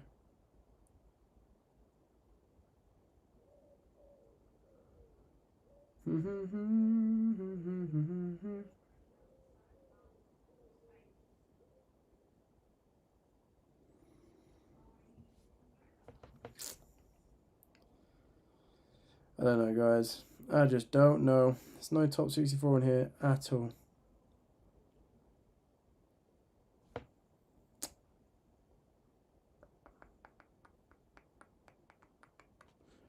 Nope, nada. Zip, zilch. Zero.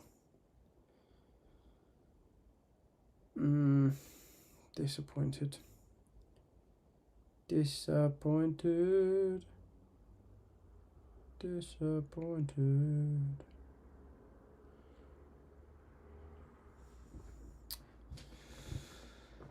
I wish I'd got to see the Mimigal duel as well, actually. That would have been pretty cool. Though I could actually sleeve up my Mimigal deck. Would be quite a good idea. Re-sleeve that up. What else needs doing? I suppose I've got to find out what mat I'm actually allowed to use at the flipping Euros. Wonder if they're actually going to enforce the rule or not. They'll probably make an announcement right at the start and be like, yeah, we're not allowing mats this time. Or these are the type of mats we're going to allow. And then people are going to be like, oh, well, the North American WCQ didn't really care about that. They'll be like, yeah, well, we do. It's like, rip, okay. Such a silly rule.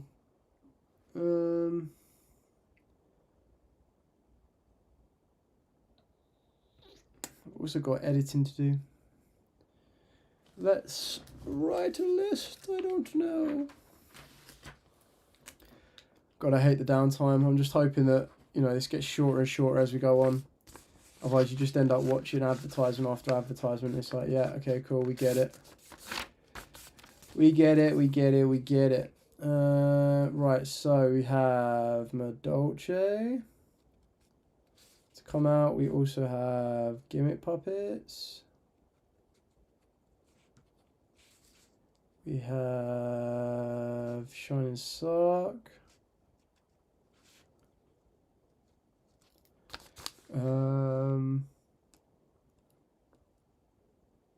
Got muskets as well, really.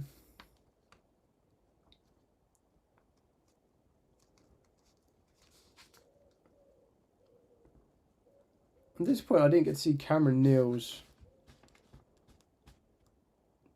musket. Musket Fiendsmith list. That would have been kind of cool to see. But then I also don't want to be doing Fiendsmith profile after Fiendsmith profile after Fiendsmith profile. Yeah, I mean, like, I get it. I mean, these are all going to be like preset VTs that they'll just roll out. But like I said, I'm hoping once we get down to the top 32, everything just starts moving a little bit faster, and then it'll go like 32, 16, 8. Because obviously it's currently 8:30 PM here in the UK. So for America, I'm assuming it's obviously a little bit earlier. But like, damn. If we plus we still got that scripted duel, and that scripted duel is going to take 40 minutes, and they're usually going to do that just before the final. I don't think I'm going to be able to stay up for the final. Oh, it's going to suck. To be fair, I'm not going to lie, right? If the next match is another Fiendsmith Snake Eyes Mirror, I'm out. I'm not prepared to watch. What is it? So it'll be 64, 32, 16, 8, 4, and final. I'm not prepared to watch nearly 6 hours of just Fiendsmith Snake Eyes mirrors. Like, that would just be... Ugh. You can even include Yubel in that one. Like, just to watch Yubel, it's just like, bruh. So do I really need to see? Ugh. See? Doesn't help, man. Doesn't help.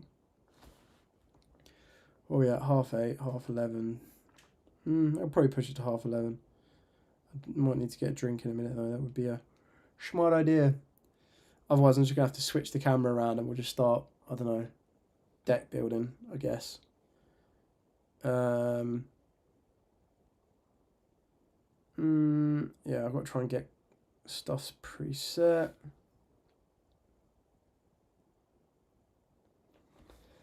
I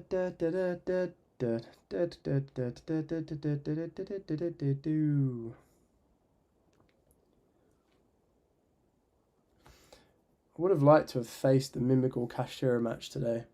Well, yes and no. It would have been kind of cool to watch it happen, but then I also know it was just like Shifter running rampant, and I'm like, yeah, that's a terrible matchup for me. Like, Shifter's a terrible card for Yubel. I'm gonna have to test against it because obviously the worst thing about it is Yubel used to be able to play Shifter and be like, okay, cool. It doesn't really affect us that much. But now, especially with the Fiendsmith, it's like, yikes.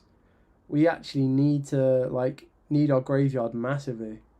And even then, for me, it always felt like that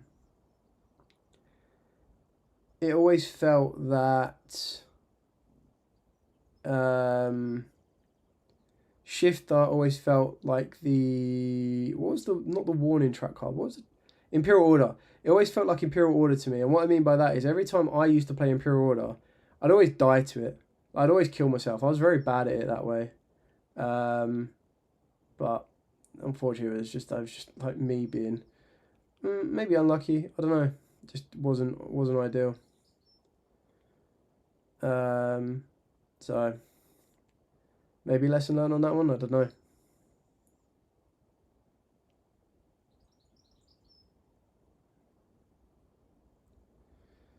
I'm just unlucky, I guess. It's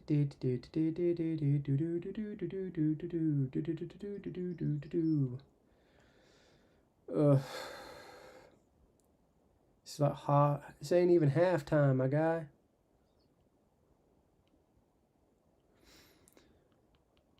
I mean, I could deck build in between these. Brain power is at a near all-time low. I could edit as well, but I don't want to edit and stream on the same laptop because that might not end well for my laptop. My laptop might have a bit of a mental breakdown. Okay. I've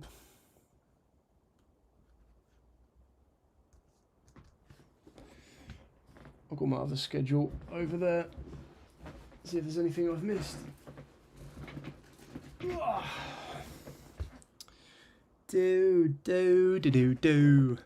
Unfortunately, I do apologise for anyone watching this, but this isn't going to be the most entertaining thing as we wait. What date are we now? We are currently the 21st. Well, unless you have any kind of questions, I don't know if you want to talk about preparations for events like this, if you want to talk about any questions you have about your own decks, any suggestions, any advice, you name it, let me know. We'll talk about it. At the moment, I'm just going to try and tidy up for... I haven't even done Drytron yet either, really, or Tenpai. I mean, I don't have the new cards for Tenpai. I specifically avoided buying those because I wasn't sure that I was going to play them.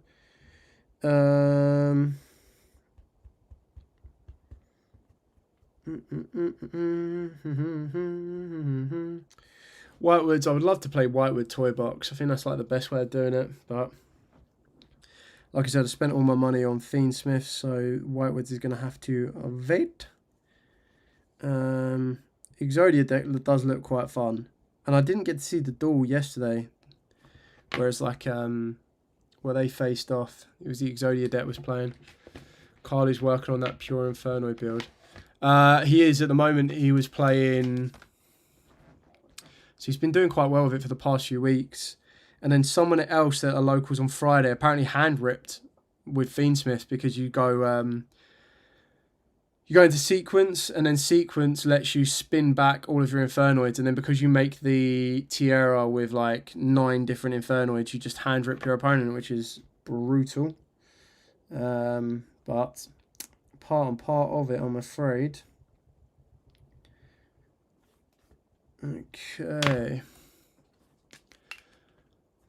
I think at the moment with the Snake Eyes, it's just not. I wouldn't say it's rinse and repeat, but it would probably end up becoming, once the Snake Eyes get banned, unless they ban Heaven of the Closed World or whatever it's called, you'll probably still go into. You'll do the exact same thing. You just go. You take out the Snake Eyes and just go Fiendsmith.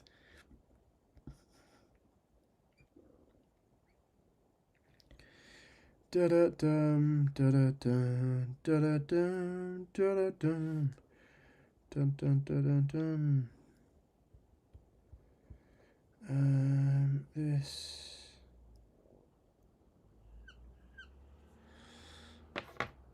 I've got check in. Do that. Da da da da da da. Ba ba ba ba ba. Euros.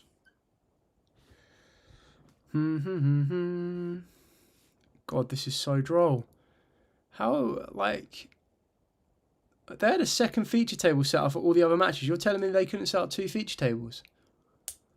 Like, just give us content, guys. We want content. We want content. We want content. Okay, let's start with gimmicks.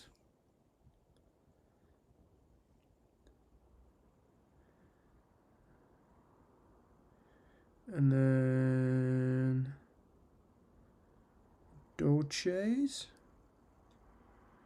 And that. And then no and then. And then no and then. I mean, I could do Drytron, but definitely want to do Shining Sark. I really do enjoy that deck, but not a lot has changed. Dark Magician's a nice addition. I could put Dark Magician back together as well. I do enjoy that. What have I got here? Rich Italian coffee bag. Oh, a bit of green tea. Do I want a green tea? Would green tea be advised at this time of night? Might not be a bad idea. Still do the Ragnarokias. It's going to take me a bit of time.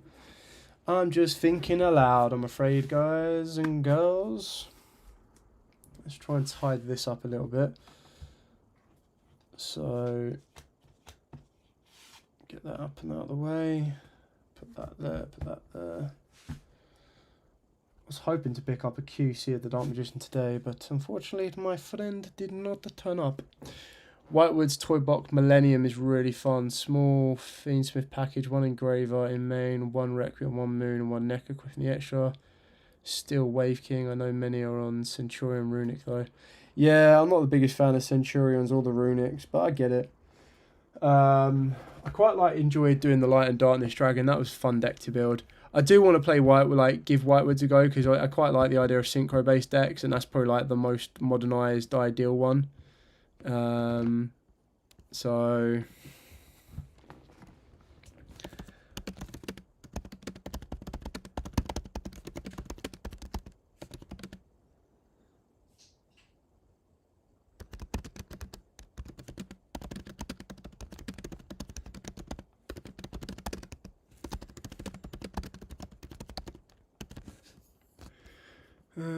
Plunder Patrol is another one that was quite fun to put together.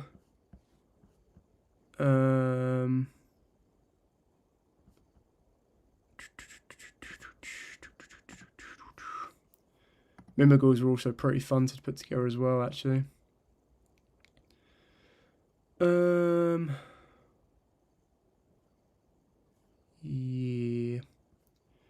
Yeah. Mirror Toy Box. Ice Barriers is also pretty fun. I quite enjoy that.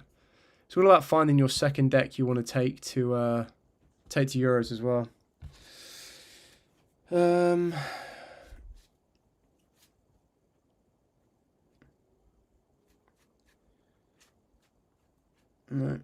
I got nothing. Absolutely nothing. Brain's gone dead.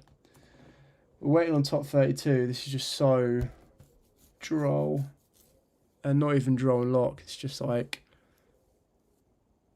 how are we still in top 64? Then someone did say earlier they just still use paper. And it's like, okay, well. Oh,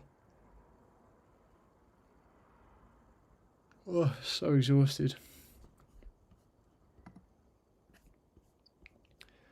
Suppose I better check my schedule for tomorrow. Be a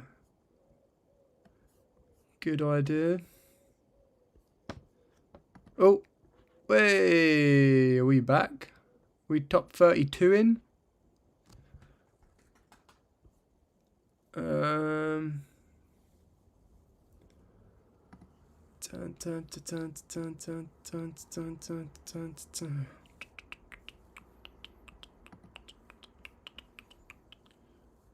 Oh, my Wednesday's gonna suck.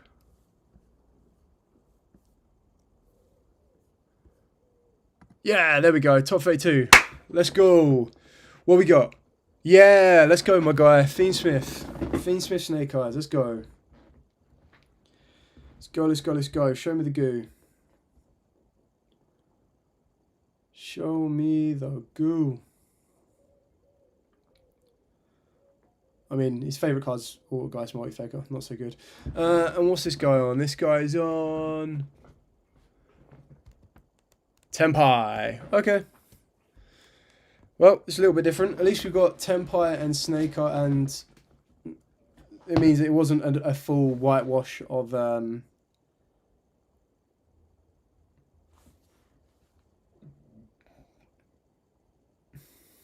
wasn't a full whitewash.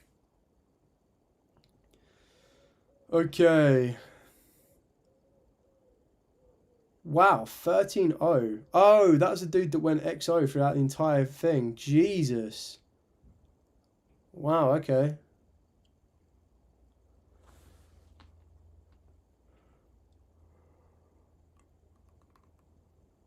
I mean, that's quite impressive. 13 rounds over 2 days, and you haven't lost or drawn a single game. That is mental. I mean, fair play to him. Like,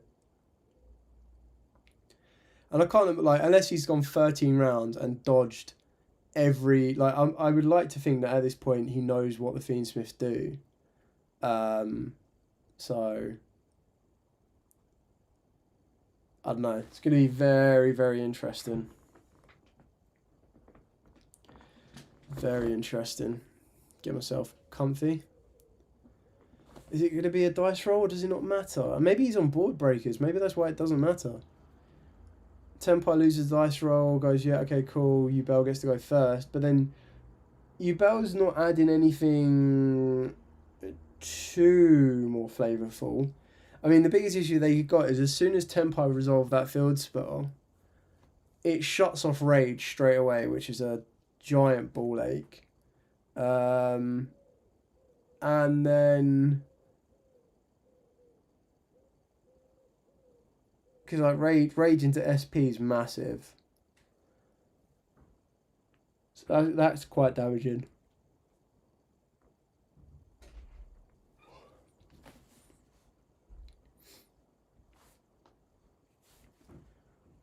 Assistant head judge. Okay, game 1. Let's go, top 32. Top 32. What dice are those? They're judge dice. I quite like the red on those, they're quite nice. Oh, that dude went ham and got 11. I suppose it doesn't matter then, does it? He gets to go first anyway. Okay, there's a Genroku in the hand. There's that 2 Ashes, a Terraforming, and a Lotus. Is that a Mole Chummy? No, a Veiler.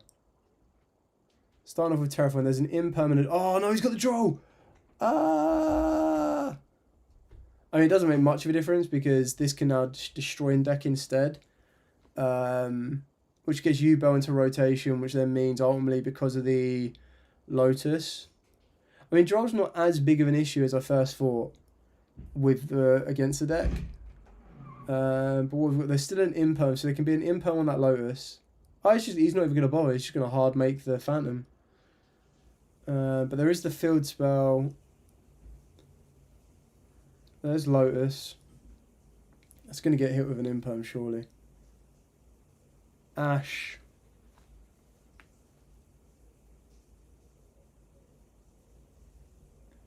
Yeah, imperm the Lotus. I wonder what he shuffled back to hard make it. Oh, he's got the Grey Squirmer. Yo, my guy opened up cracked. You're not going to go Yama, you're just going to go, yeah, cool. The new Yama. Requiem. Requiem effect. I mean, the fact of the matter, this is what's just so stupid about the Fiendsmith engine, is that U-Bell has been able to eat up 2 hand traps, and normally before the Fiendsmith engine, it would be it. That's it. Game over. And then all of a sudden, it's like, okay, cool, we're now going to add to this board, like, an Appaloosa negate if we want to.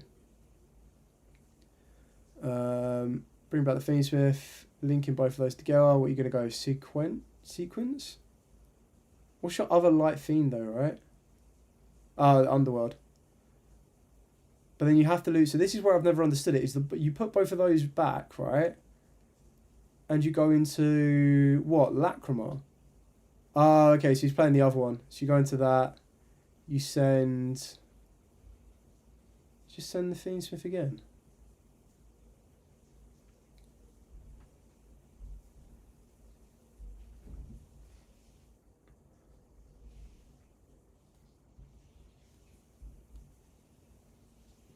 Oh, did he just foolish the Shavara? Lol. That's quite funny. I like that.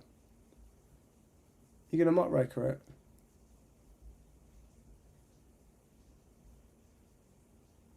I mean, the field spell's still in play, which is pretty damaging. And this is what's really kind of cool. Oh, yo, Yama adds back from the grave as well. Yeah, fair play. Yeah, I like that. Like that a lot. Squirmer, bring back. Bring back Lotus. Oh, because it was imperms. Yeah, fair. Spirit gets you pain. Pain destroys spirit. Search out a second Grey Squirmer, I guess. Oh, he's playing Chronicle. Oh, my guy. Yes. Someone else plays Chronicle as well. I thought it was being spicy. I'm assuming Jonathan has like dodged all U-Bells this entire day and yesterday because he's having to read every single one of the cards.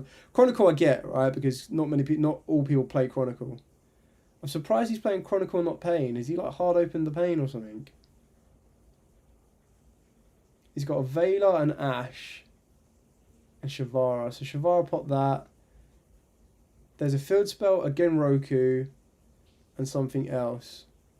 Chainlink 1 Phantom, Chainlink 2 Throne. Spirit, Chainlink 2 Throne.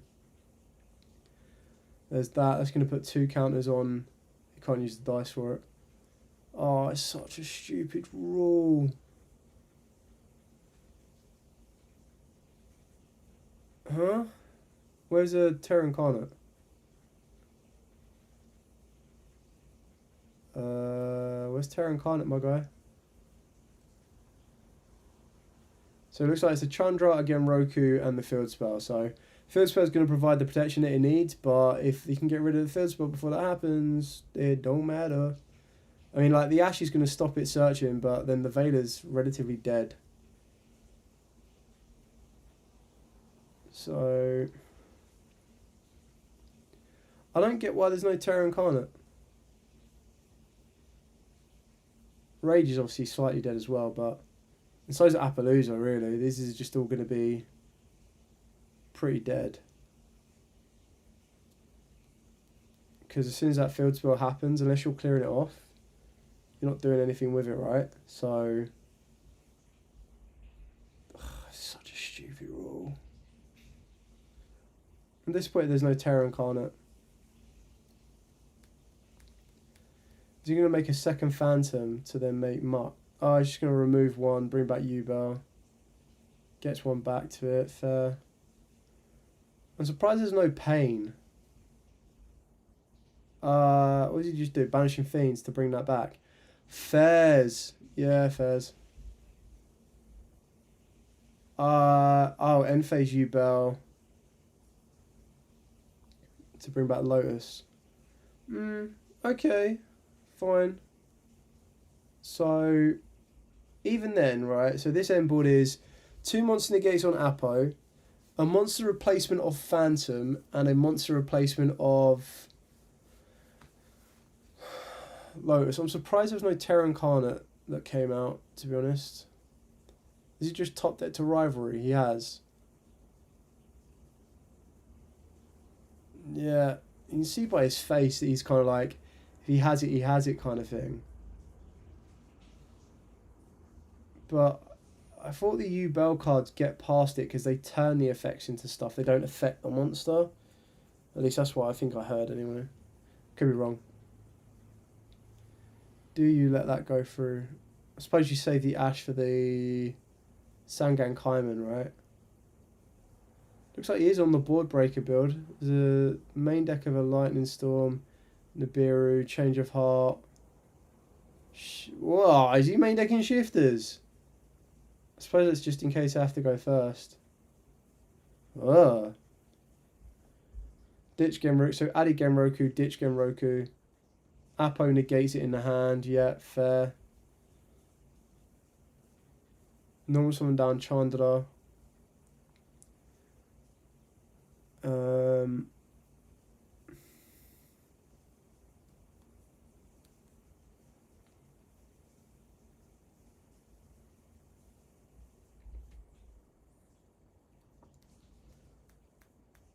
So we currently got Chandra would declare.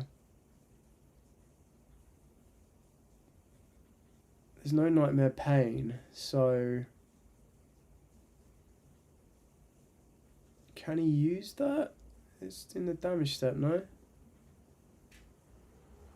Pretty sure because it doesn't negate the activation, it replaces the effect, so he can't use it during the damage step. Yeah. Okay, so Chandra is going to summon from the deck. I'm assuming a Pydra. Summons the Pydra. Pydra's effect. Let them get the Sangan Kaiman.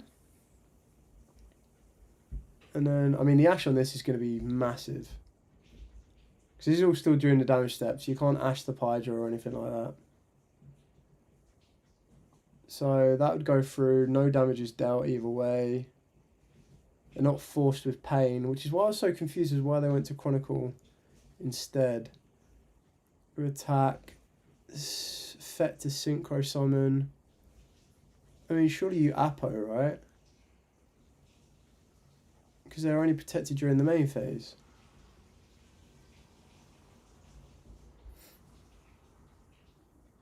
Or do you negate? Are you going to try and negate the Biden? Ah, Samurai. Whoop. He done messed up, my guy.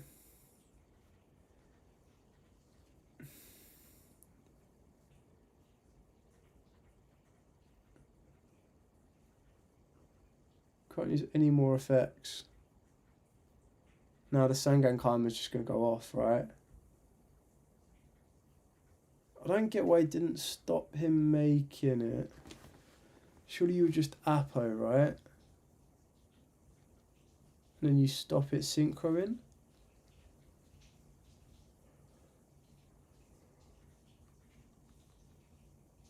Now, I'm pretty sure this is going to be game, right?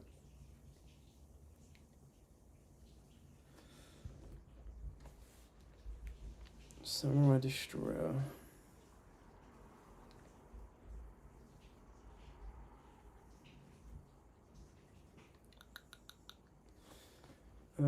If this card battles an opponent's monster, your opponent cannot activate cards or effects until the end of the damage step.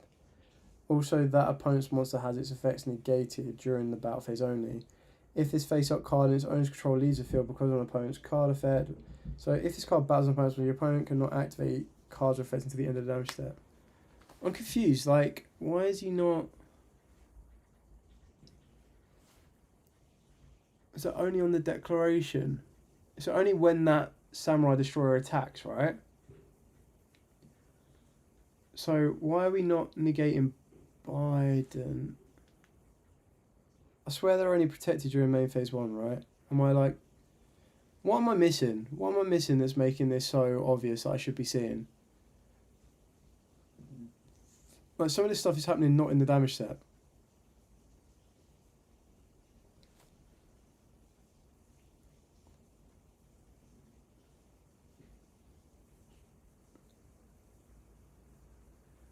He's still got the throne float.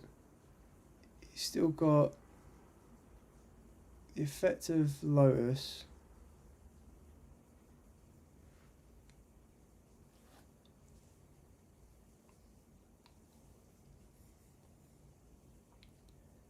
He's got one more negate on Appaloosa. I'm surprised he hasn't tried to kill the Appaloosa. I don't know why they're attacking the Phantom both times. I suppose it doesn't take any damage, but if Appaloosa's only on 8...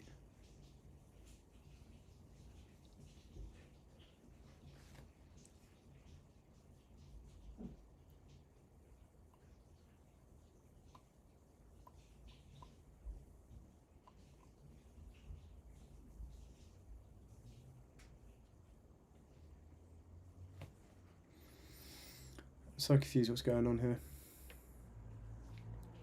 See if the commentators have got anything for me.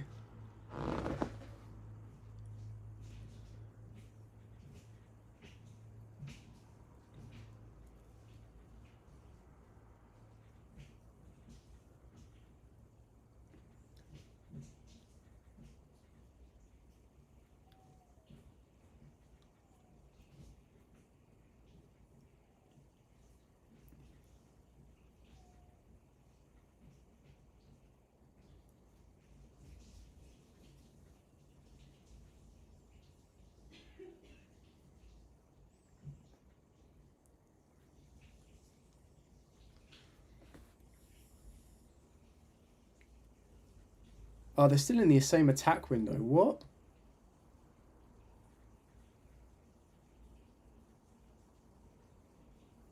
Still in the battle step. Jesus.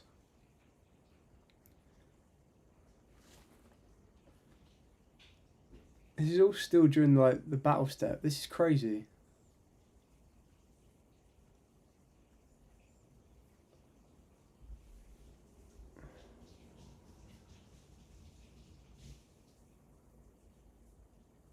Destroys throne. Kills Phantom.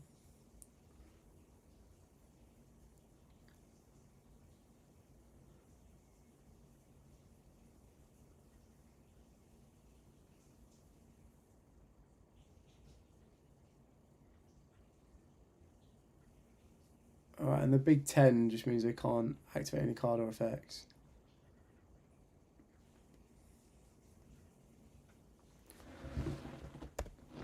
Okay, so just picking the board apart now. Is there any more synchros for him to make? I don't think there is. Can't get past normal U-Bell, right?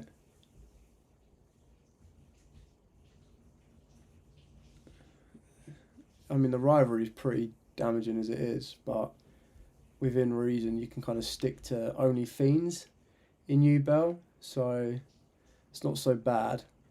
Curious as to... the set trap card was the monster, right? And then we're going to go Spheres. I'm assuming Spheres bounces U-Bell back, right? Trying to think what else we know. Do we know anything more in the U-Bell hand? I don't know if we do. I mean, Spheres is a no-brainer. That's fine. One of them's going to be a rivalry. We know that. The Marshal doesn't know that. 2 cards left in hand. One of the trap card. I don't know why. Why would you not bring back Rage, right? Because surely Spheres is only... It's only Fire Dragons that's protected, right? So you can get rid of Samurai Destroyer. You can get rid of... You can clear this board off, right? Unless I'm missing something. Surely you would go Rage, yeah. Rage effect to Link. Link with Spheres. Go into SP. SP banishes whatever you're more fearful of. The Samurai Destroyer or the back row. Or you link with the Samurai Destroyer and you banish off the Spheres. Right? And then all you need to worry about is that back row. 1 card in the hand.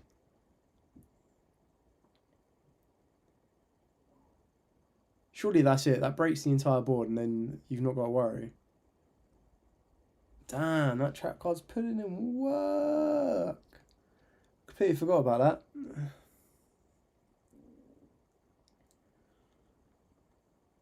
So you bring back this guy. To pop the Rage. Fine. Rage effect, trigger, bring back Samsara de Lotus. If there's still a Lotus in the graveyard, I don't know if there is. I think you might have banished it actually.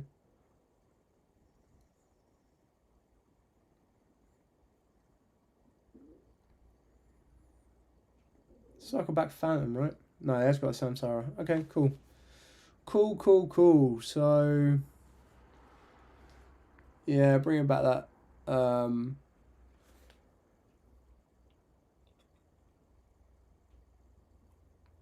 Bring back that Transcendent was important. Okay, what we got? So we got Veiler, a Morna, an Ash, and a Lotus. Oh no. I suppose you have to make Phantom, right? Oh, he's got 3 hand traps. I mean, you Ash the Spheres is kind of cool, I suppose. But it still gets a non-target bounce.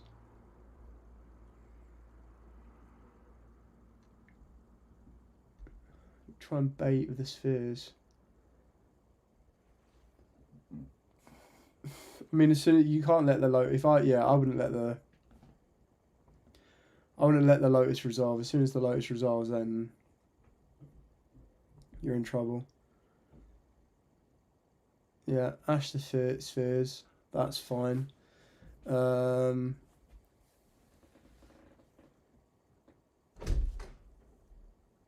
what?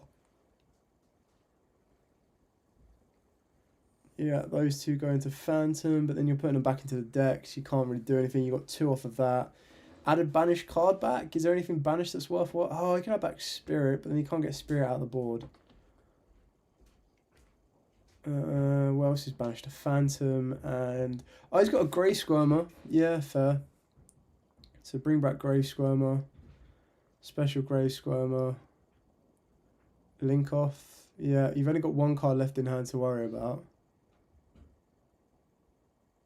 Link to Underworld. Here we go. Fiendsmith combo. Wombo number 5. I mean, the fact that he's just going off, it kind of really just... I mean, Bident Dragon's already come back, right? And so is the big level 10. So... It plays Armorage as well, man. This is... I don't know how he's got the space for some of this stuff in the extra deck. Send and send. That's not bad. Yeah. Send. Get rid of the big guy. Get rid of the Destroyer. He's confident he can get past that big guy then. Looks like he's gone through both Phantoms. I don't know what else you're supposed to go for here, man. Like, you've got no more fusions left. You've got Almirage left, and you've got 2 hand traps in the hand. There is legit nothing. I suppose you bring back your re-equip sequence. Oh, lol, that fusion card is just going to come back again. Banishing both the Phantoms. Oh, okay, fair. He hasn't used Grey Squirm as a fetch yet, has he? Yo, that's wild. How the hell is that level 6 not once per duel kind of thing? So he's still got Grey Squirm, brings back Spirit, get Pain. Right? What's he got left? He's got an Almiraj, he's got an SP.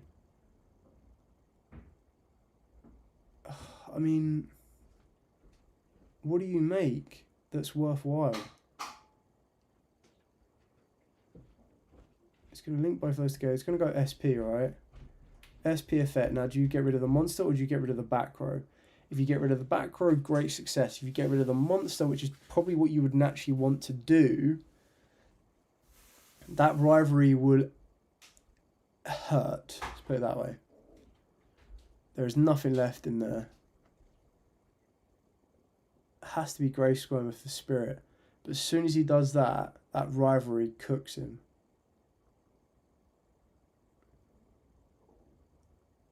Gets rid of field spell. Okay. Seriously, where is the Grey Squirm? Here comes the rivalry. I suppose you dodge it, right? Did you dodge that? Yes, you SP the dragon. Can the dragon return? If SP can't return, does it have to bring both of them back? Or does it just have to banish both? So you bring back the Fiendsmith. Grey Squirmer for spirit. I mean, he didn't have an option really. He had to use the SP, otherwise you weren't getting any Fiend back at all. I mean, this is long. This is only Yubel's turn 2, and this has taken 22 minutes, which is mad.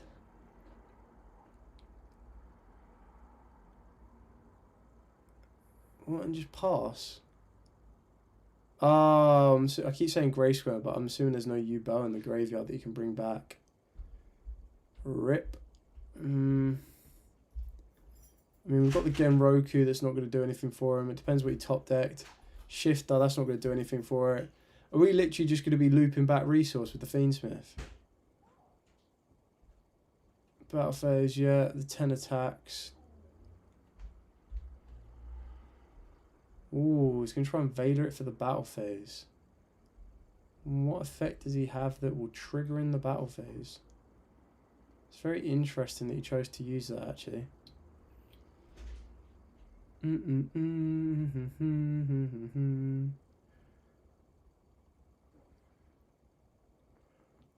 Attack, yeah. Whoa, sorry. Kills that. Is there a Yama in there?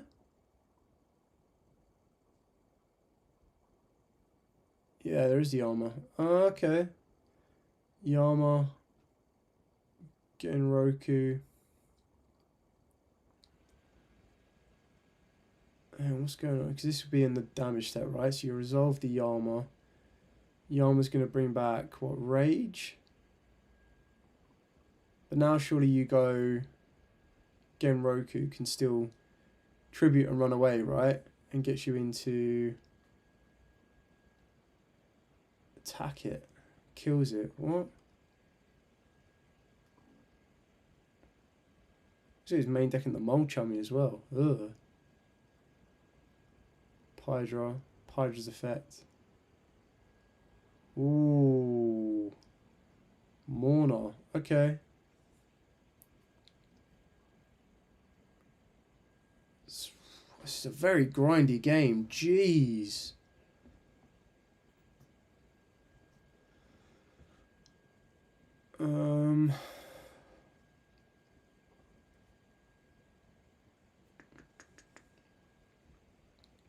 Mate, that fusion monster constantly keep coming back from the graveyard is ridiculous. Didn't realise it was that bloody good. I haven't got space in my extra deck. I don't even know how he's got space for... He must not be playing Verados. Because it doesn't even look like he's got... Or Desiree, which is mental if he's not playing either of those two. Surely you want to play one of them. I mean, this now changes, right? So, Rage, target... Oh, he's already gone through SP, though. I wonder what his other target with Rage is. I mean, you got Fiendsmith. I'll do it again, Put back the Goddess. Summon back the Fiendsmith. Brought in attack, so it looks like he's going aggressive. Requiem. This is ridiculous. Like, Just giving yourself a free target to send every single turn is just mental. Gets rid of Transcendent, yeah. What has he got left? So he's got a Lacrima, a Sequence, a Goddess, an Almirage, and then 2 that I can't see. That kills the Pydra, and then 18 direct. Jeez, man. 26 minutes. Sequence. Lacrima. Lacrima into DDD? Maybe is like the best play you can make. I mean, you can still add the Sequence, get into the Fabled.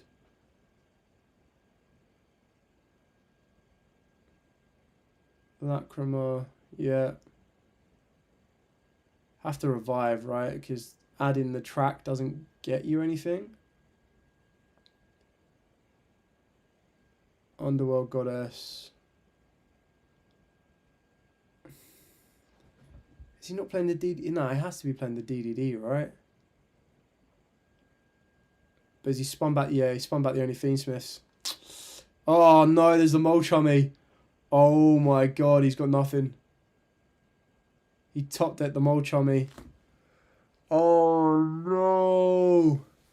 Oh no. Oh no, no, no, no, no.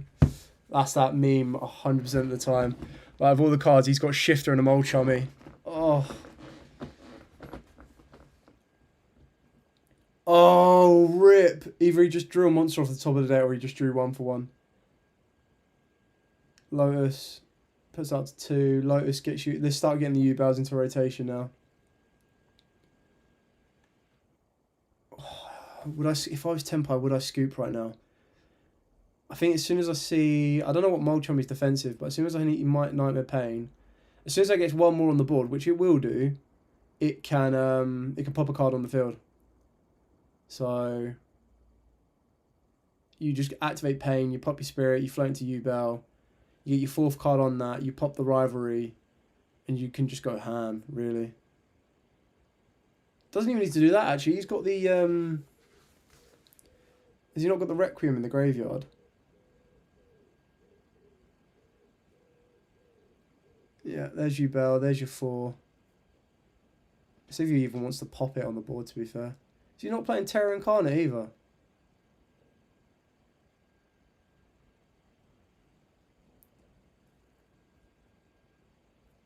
I mean, there's no point in killing the monster because you're just going to do damage to it if you hit it with U-Bell.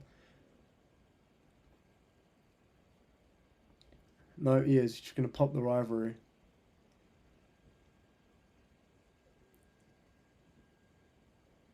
What have we got left? Grave Squirmer, brings back Spirit. Yeah, he does play the Veratus. Okay, cool. Is this game? I think this is game, actually. 3, 4, 5, 6. Wait, why did he kill it? Attack with Veratus and pop it, right? Yeah, he could have got game.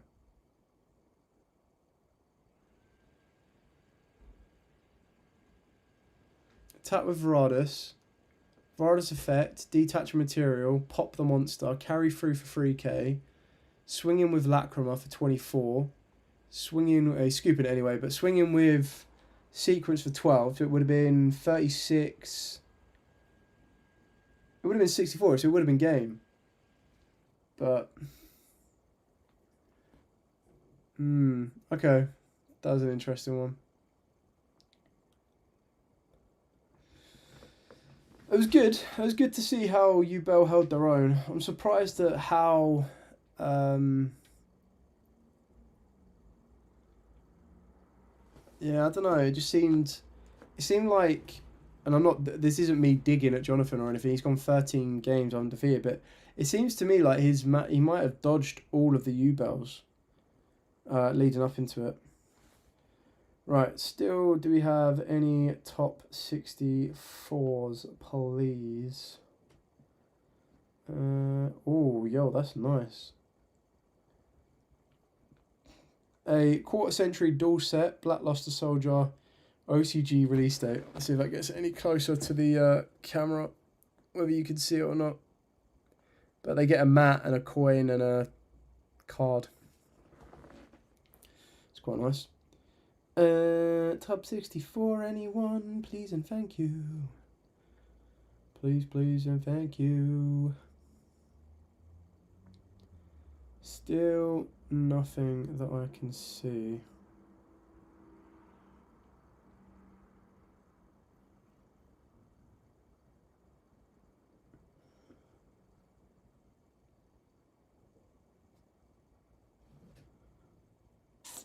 Still trying to decide top 64. If any of you lot know where the top 64 is, let me, well, I mean, we're past top 64, but I just want to know what the breakdown was. YUGIOH coverage website was down, but is back up now. This is round 12, top table information. This is pre-top 46 breakdown. 42% with Fiendsmith Snake Eyes, 25% with Tenpai Dragons, 17% was Fiendsmith Yubel, 5% was Gimmick Puppet Horus, 2% was Mementos, 3% was Ritual... 3%? Yeah, 3% was Ritual Beast, 3% was Telements, and 3% was Labyrinths.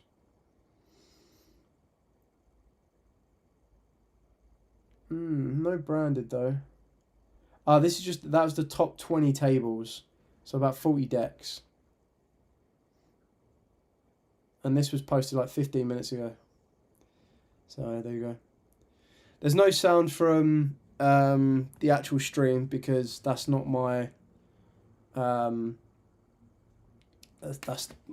not my... not my... I'm not... Like, it's not my content. If you want to go and watch the actual duel with Billy Break and the... MST TV commentary and everything like that, I've put the link in the chat right at the start, so by all means go and watch that. This one's just like a watch along party where we can just talk about what's going on. It's quite nice to just kind of like, it gives I give my opinions on what's going on, and then obviously you guys can chime in as well. Yeah, it was 40% Snake Eyes on the top 40 decks though. That was on the top tables at round 12, so I wouldn't take that. Anyway, 15 minutes left. Let's see what's happening here. Oh, is that a judgment? Tenpai going to go first. Oh, Fenrir as well. Tenpai are going first. Wow, okay. No! So what has he got? He's got an Ash. He's got another hand track. He's got a Judgment and a Fenrir. And there is an Ash, a 1-for-1. So there's an Ash. I can't see what that... is that a Bestial Druid Swarm and a second Fenrir? He didn't activate the Fenrir, which means he already has a Fenrir in the hat, which means he only plays 2 Fenrir. Oh, tracked. Okay, are we going to get a judgment on the tracked? Oh, and there's an Ash. Doesn't need to do that. Ash the track. Has he got a call by in that hand? He's got a Cosmic, though. Yo, activate the Cosmic. Don't. You're going to get... Like, why would you not activate the Cosmic? Like, that back row could be, like, anything. Why do you think you can play past it? Surely you judgment that, right? Yeah. Oh, no. Why? Maybe it's not Cosmic. That's a drop. Oh, it's a pain and a droplet. Oh, no. Okay. He's got to hope that that's not a Tenpai or a route to Tenpai. Oh, wow. You opened up the field spell. Oh, I can't believe you just ripped the field spell off the top. So what's he got set? So he's got a droplet and an Ash. Oh, Ash is the drop. Yeah, fair. Fenrir can't deal with that. There's no darks in the graveyard yet, unless he discarded a dark off of the 1-for-1. Fenrir just swings for 24, right? Oh, yeah, Fenrir swings for 24. 12.5 left. So what have we got? We've got an Ash. I don't know what else is in that graveyard. It's obviously not a dark. But as soon as the dark hits that graveyard, Terraforming. Oh, okay, that's resolving. Terraforming for Throne. Throne gets you... Surely you're going for Lotus, right?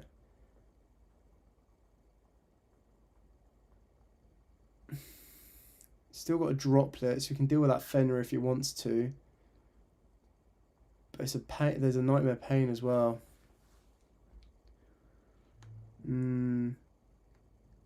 No, he's going to destroy. No, grab Lotus, grab Lotus, grab Lotus.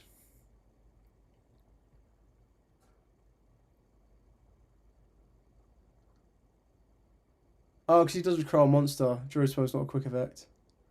Now it is. So we float into U-Bell. Are you going to try and Pain to destroy the U-Bell to float? I mean, in fairness, a Druid Swarm on a Spirit is a lot less of an issue than a Druid Swarm on a U-Bell. Ah, he's using Fenrir's effect. Surely you Fenrir target the U-Bell. As soon as you get that out of rotation.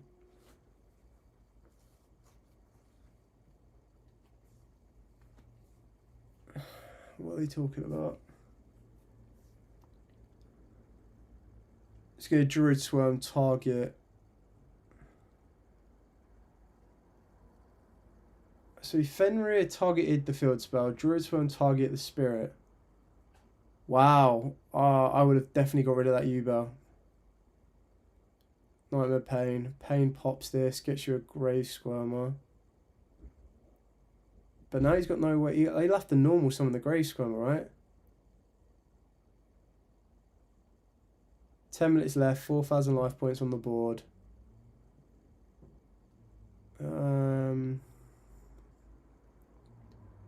What's he doing? Oh, right, okay, now he's using U-Bell's float to get into Terra Incarnate. I mean, he's baited out all the interactions. Bar one unknown in Jonathan's hand. Marshall's got past everything. So Terra Incarnate hits the board. You summon down the Grave Squirmer. You don't need to do anything. You link both of those off. You go into Fiendsmith plays. Oh, he's going to go Phantom? What? So confused. Why? You like that worried about a Nibiru? He's got Pain in board, isn't he? Oh, he's only got 4,000 life points. Duh. I was kept going on the 8,000. Wow, okay, so Jonathan goes 13-1. 13-1.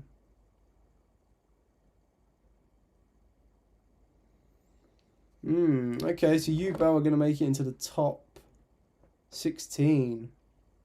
Okay. Well, I mean, we saw one Snake Eye go out. We've seen a U-Bell take out a Tempai. Do we have anything else? I'm still checking to see if the top 64 has been... Like, I don't know who provides the top 64 breakdown.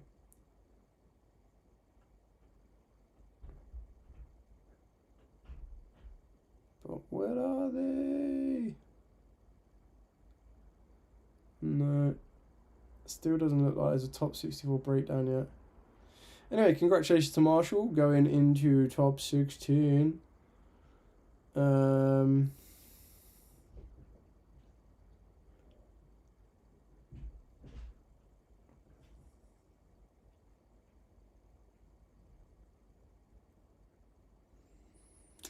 That's it. I guess we just wait. I mean, the duel took relatively long, so I'm hoping the other round was quick enough.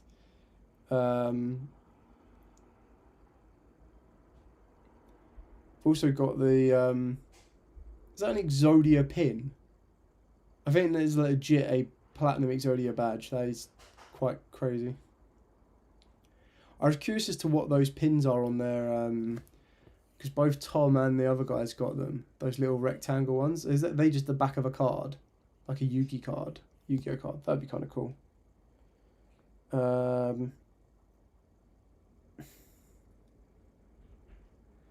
I guess now we wait a little bit longer.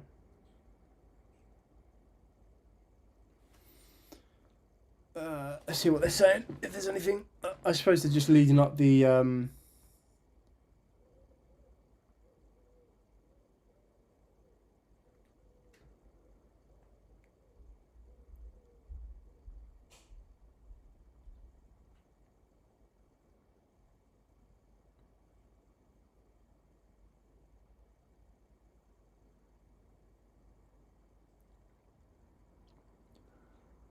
I'm just talking about how Solemn Judgment halves the length of the turn.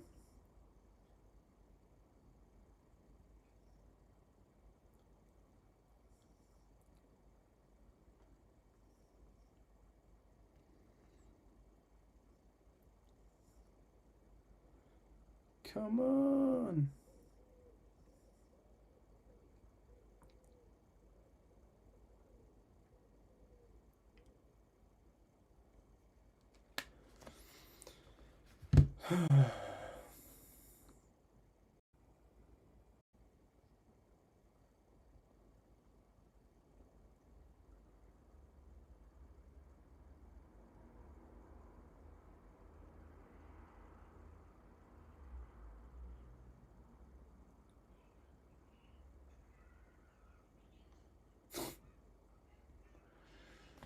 Yeah. You never really notice when people have used Judgment and they go, oh, I've only got X amount of life, and you're like, oh, okay, cool, I'll just swing in for an attack. Oh, why have you got to do that to him, man? Yeah, good response. He basically just got asked, how does it feel to be like...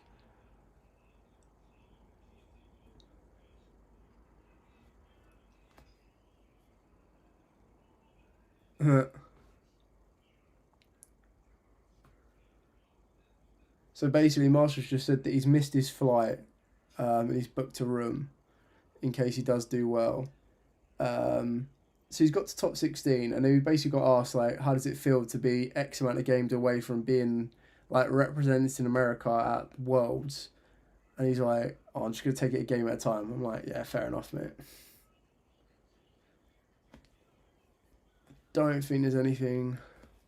I think the duel isn't actually live in person either. I think the duel with Dan Green and the voice actor for Yugi's grandpa is pre-recorded, which is actual baloney. Which is real. It's a real shame.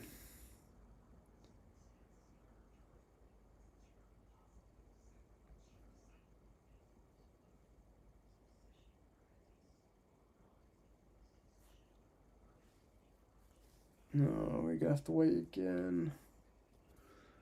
I don't want to wait again.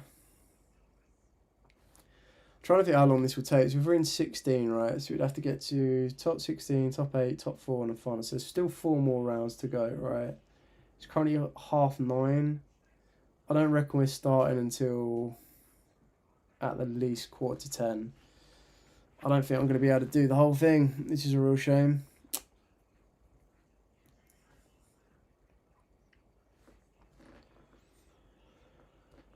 Oh, God, it's tiring. It's fun, but I suppose I've got to be prepared for Euros. I'm just trying to see what... I just want to know the top breakdown, and they haven't even revealed it yet. Painful. Pain. Oh, Crunchyroll's back up. Just giving me the announcement. Demon Slayer now with dubs. Ugh. Sub, not dub, my guy. What else have I got to watch and catch up on? I suppose I've got to watch My Hero. I've kind of finished all the animes that I'm watching at the moment. My Hero is the only one ongoing that I'm not waiting for the new season to start. Hang on a minute, this isn't the season I'm on. It's on season 1. I'm on season 7, my guy. Okay, well let's let that download. If my internet goes screwy, it's because I am downloading episodes for my commute tomorrow morning. What else should we download? Any suggestions, people? Any TV shows I should watch or any anime I should be watching?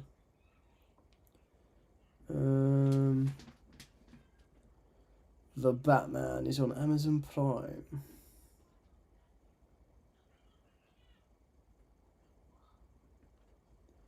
So look, Paramount Plus, anything good on that?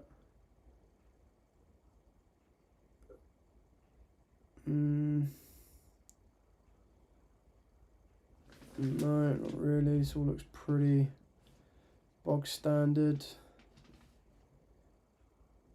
Let's have a look at Disney Plus.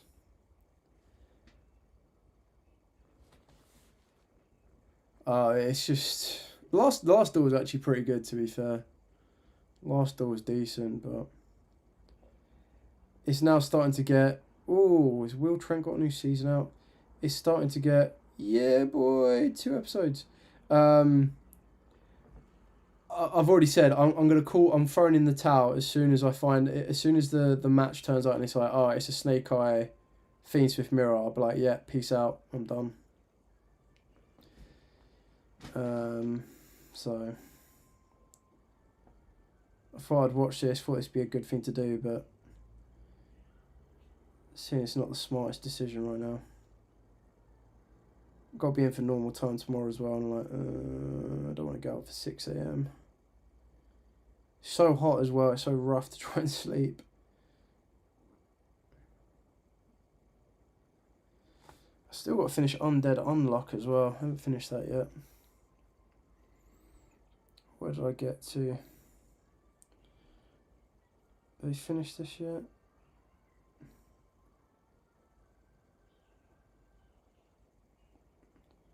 $24.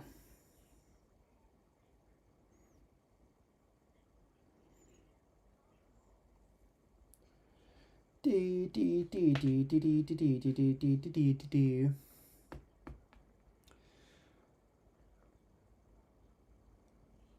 might go get a drink.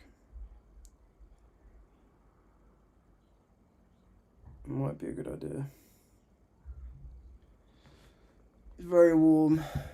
I've got the window open and everything. Alright, I'll tell you what, let's go get a drink and then I'll come back in a minute, I suppose.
Okay.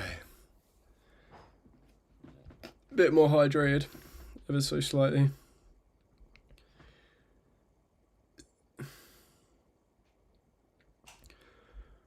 Gonna give it hopefully one more round.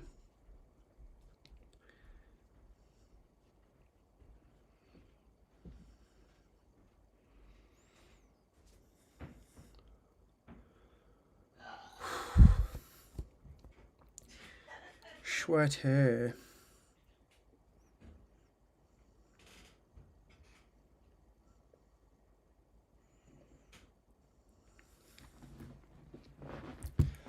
Okay. Let's get the brain juices going, shall we?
Tell you what I could do in the downtime. Let's do.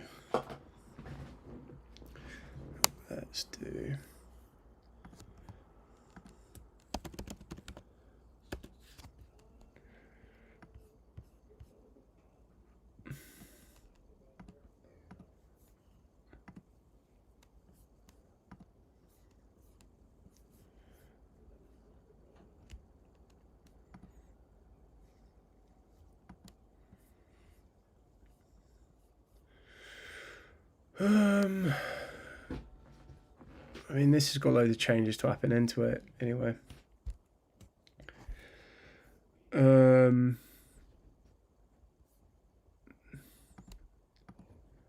What else we got? What else do we have?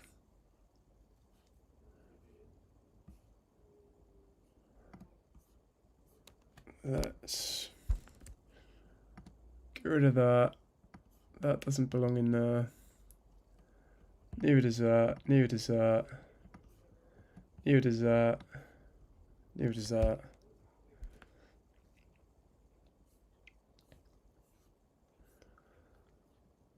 Let's just do. There you go, just to pass the time. Let's just do some. There you go, let's do some testing, shall we?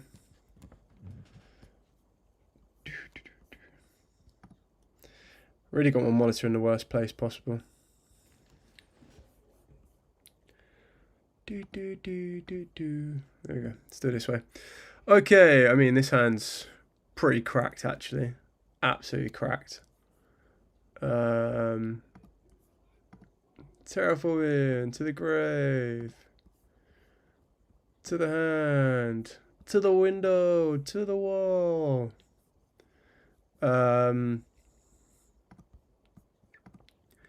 Activate this. Do this. Probably should have activated this first. And then terraforming, because this is mandatory. So if they do droll me, I can't activate this. Normal summon this guy. Normal summon. Declare. Grab this. Additional normal summon this one. To the grave. From the deck. Special summon in attack. Tell me if you've seen this one before. Spirit's effect. To the hand.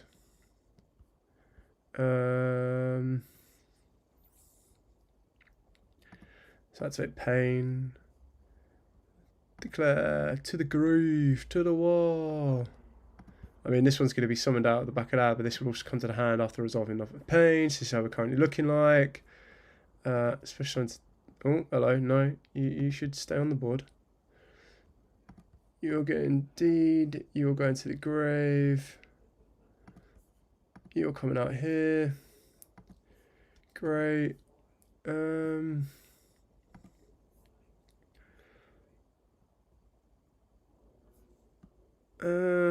I mean, if I want to get most advantage off, I start linking everything off.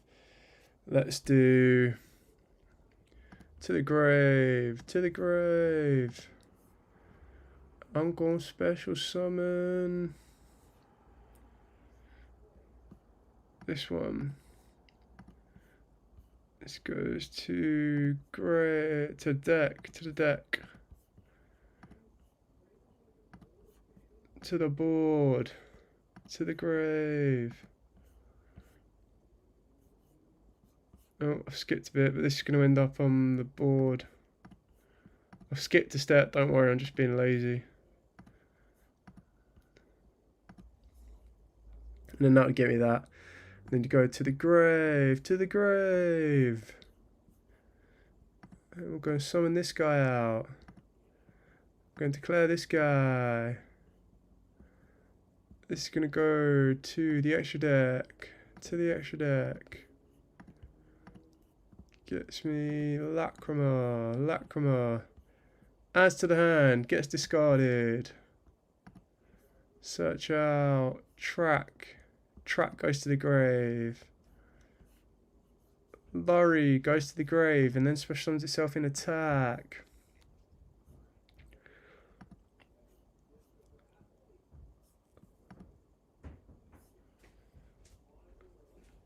I don't know why I haven't. I should have activated that ages ago. Whoops. Activate this. View this. To the grave. Special summon attack.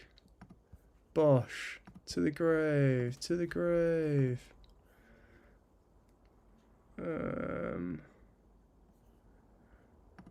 Yoma. Yom's effect. To the hand.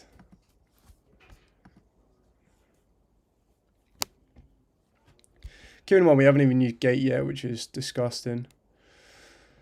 So, declare. To the grave.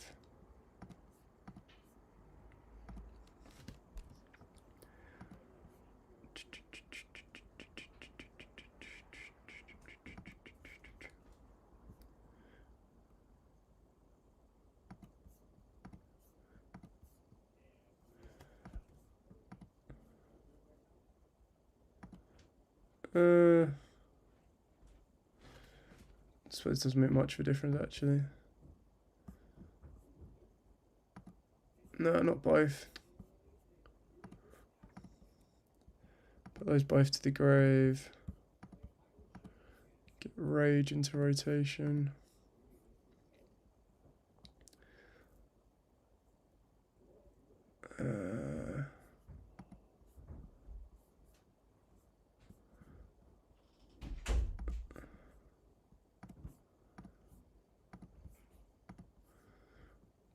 Banish.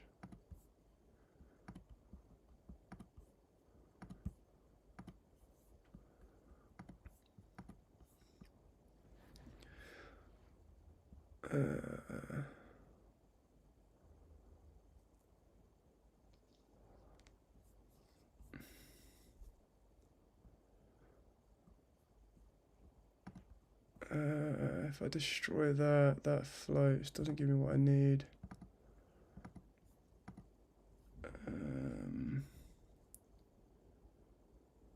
Oh, here you go. Here's a live doll.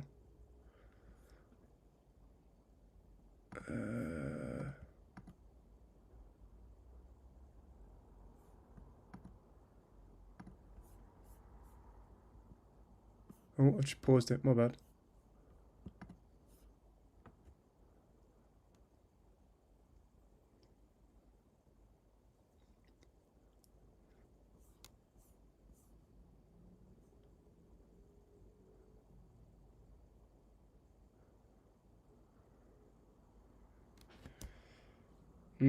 Okay, they're basically in voice actors promoting the new set.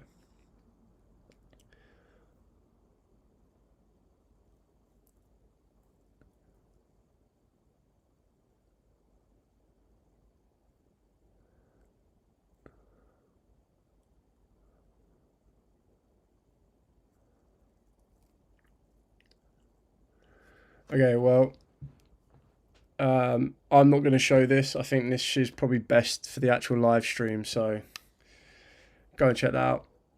I'm not going to send the sound of that one.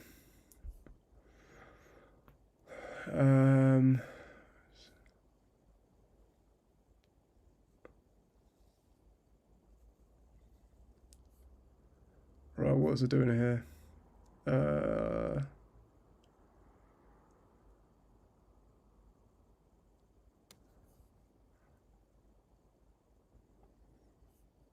You could do that and that.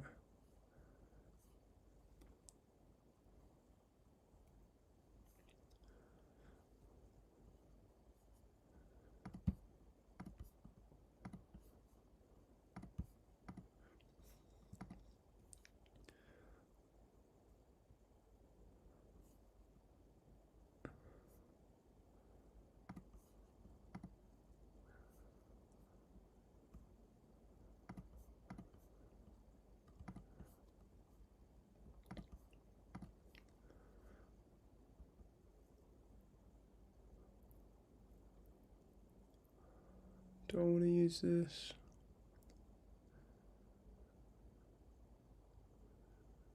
I don't know if I do.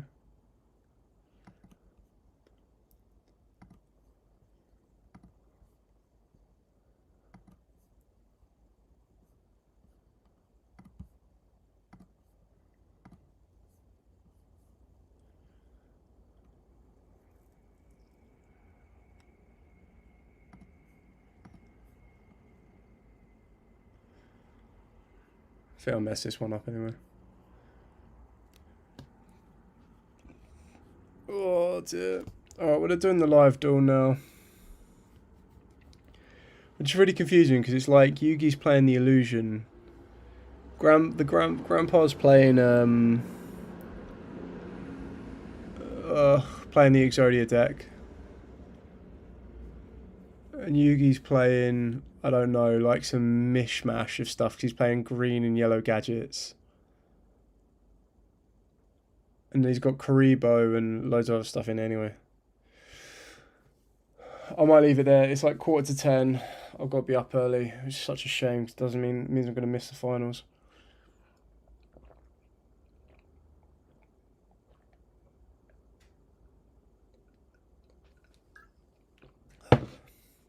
Anyway, we'll leave it there. We got 2 rounds out of it. It's just, yeah, too late for me. I'll be doing some updated profiles and everything else throughout the week anyway, but kind of go from there. Thank you so much for watching. Like, comment, subscribe, share. Till next time, as absolutely always, stay safe and, of course, happy dueling.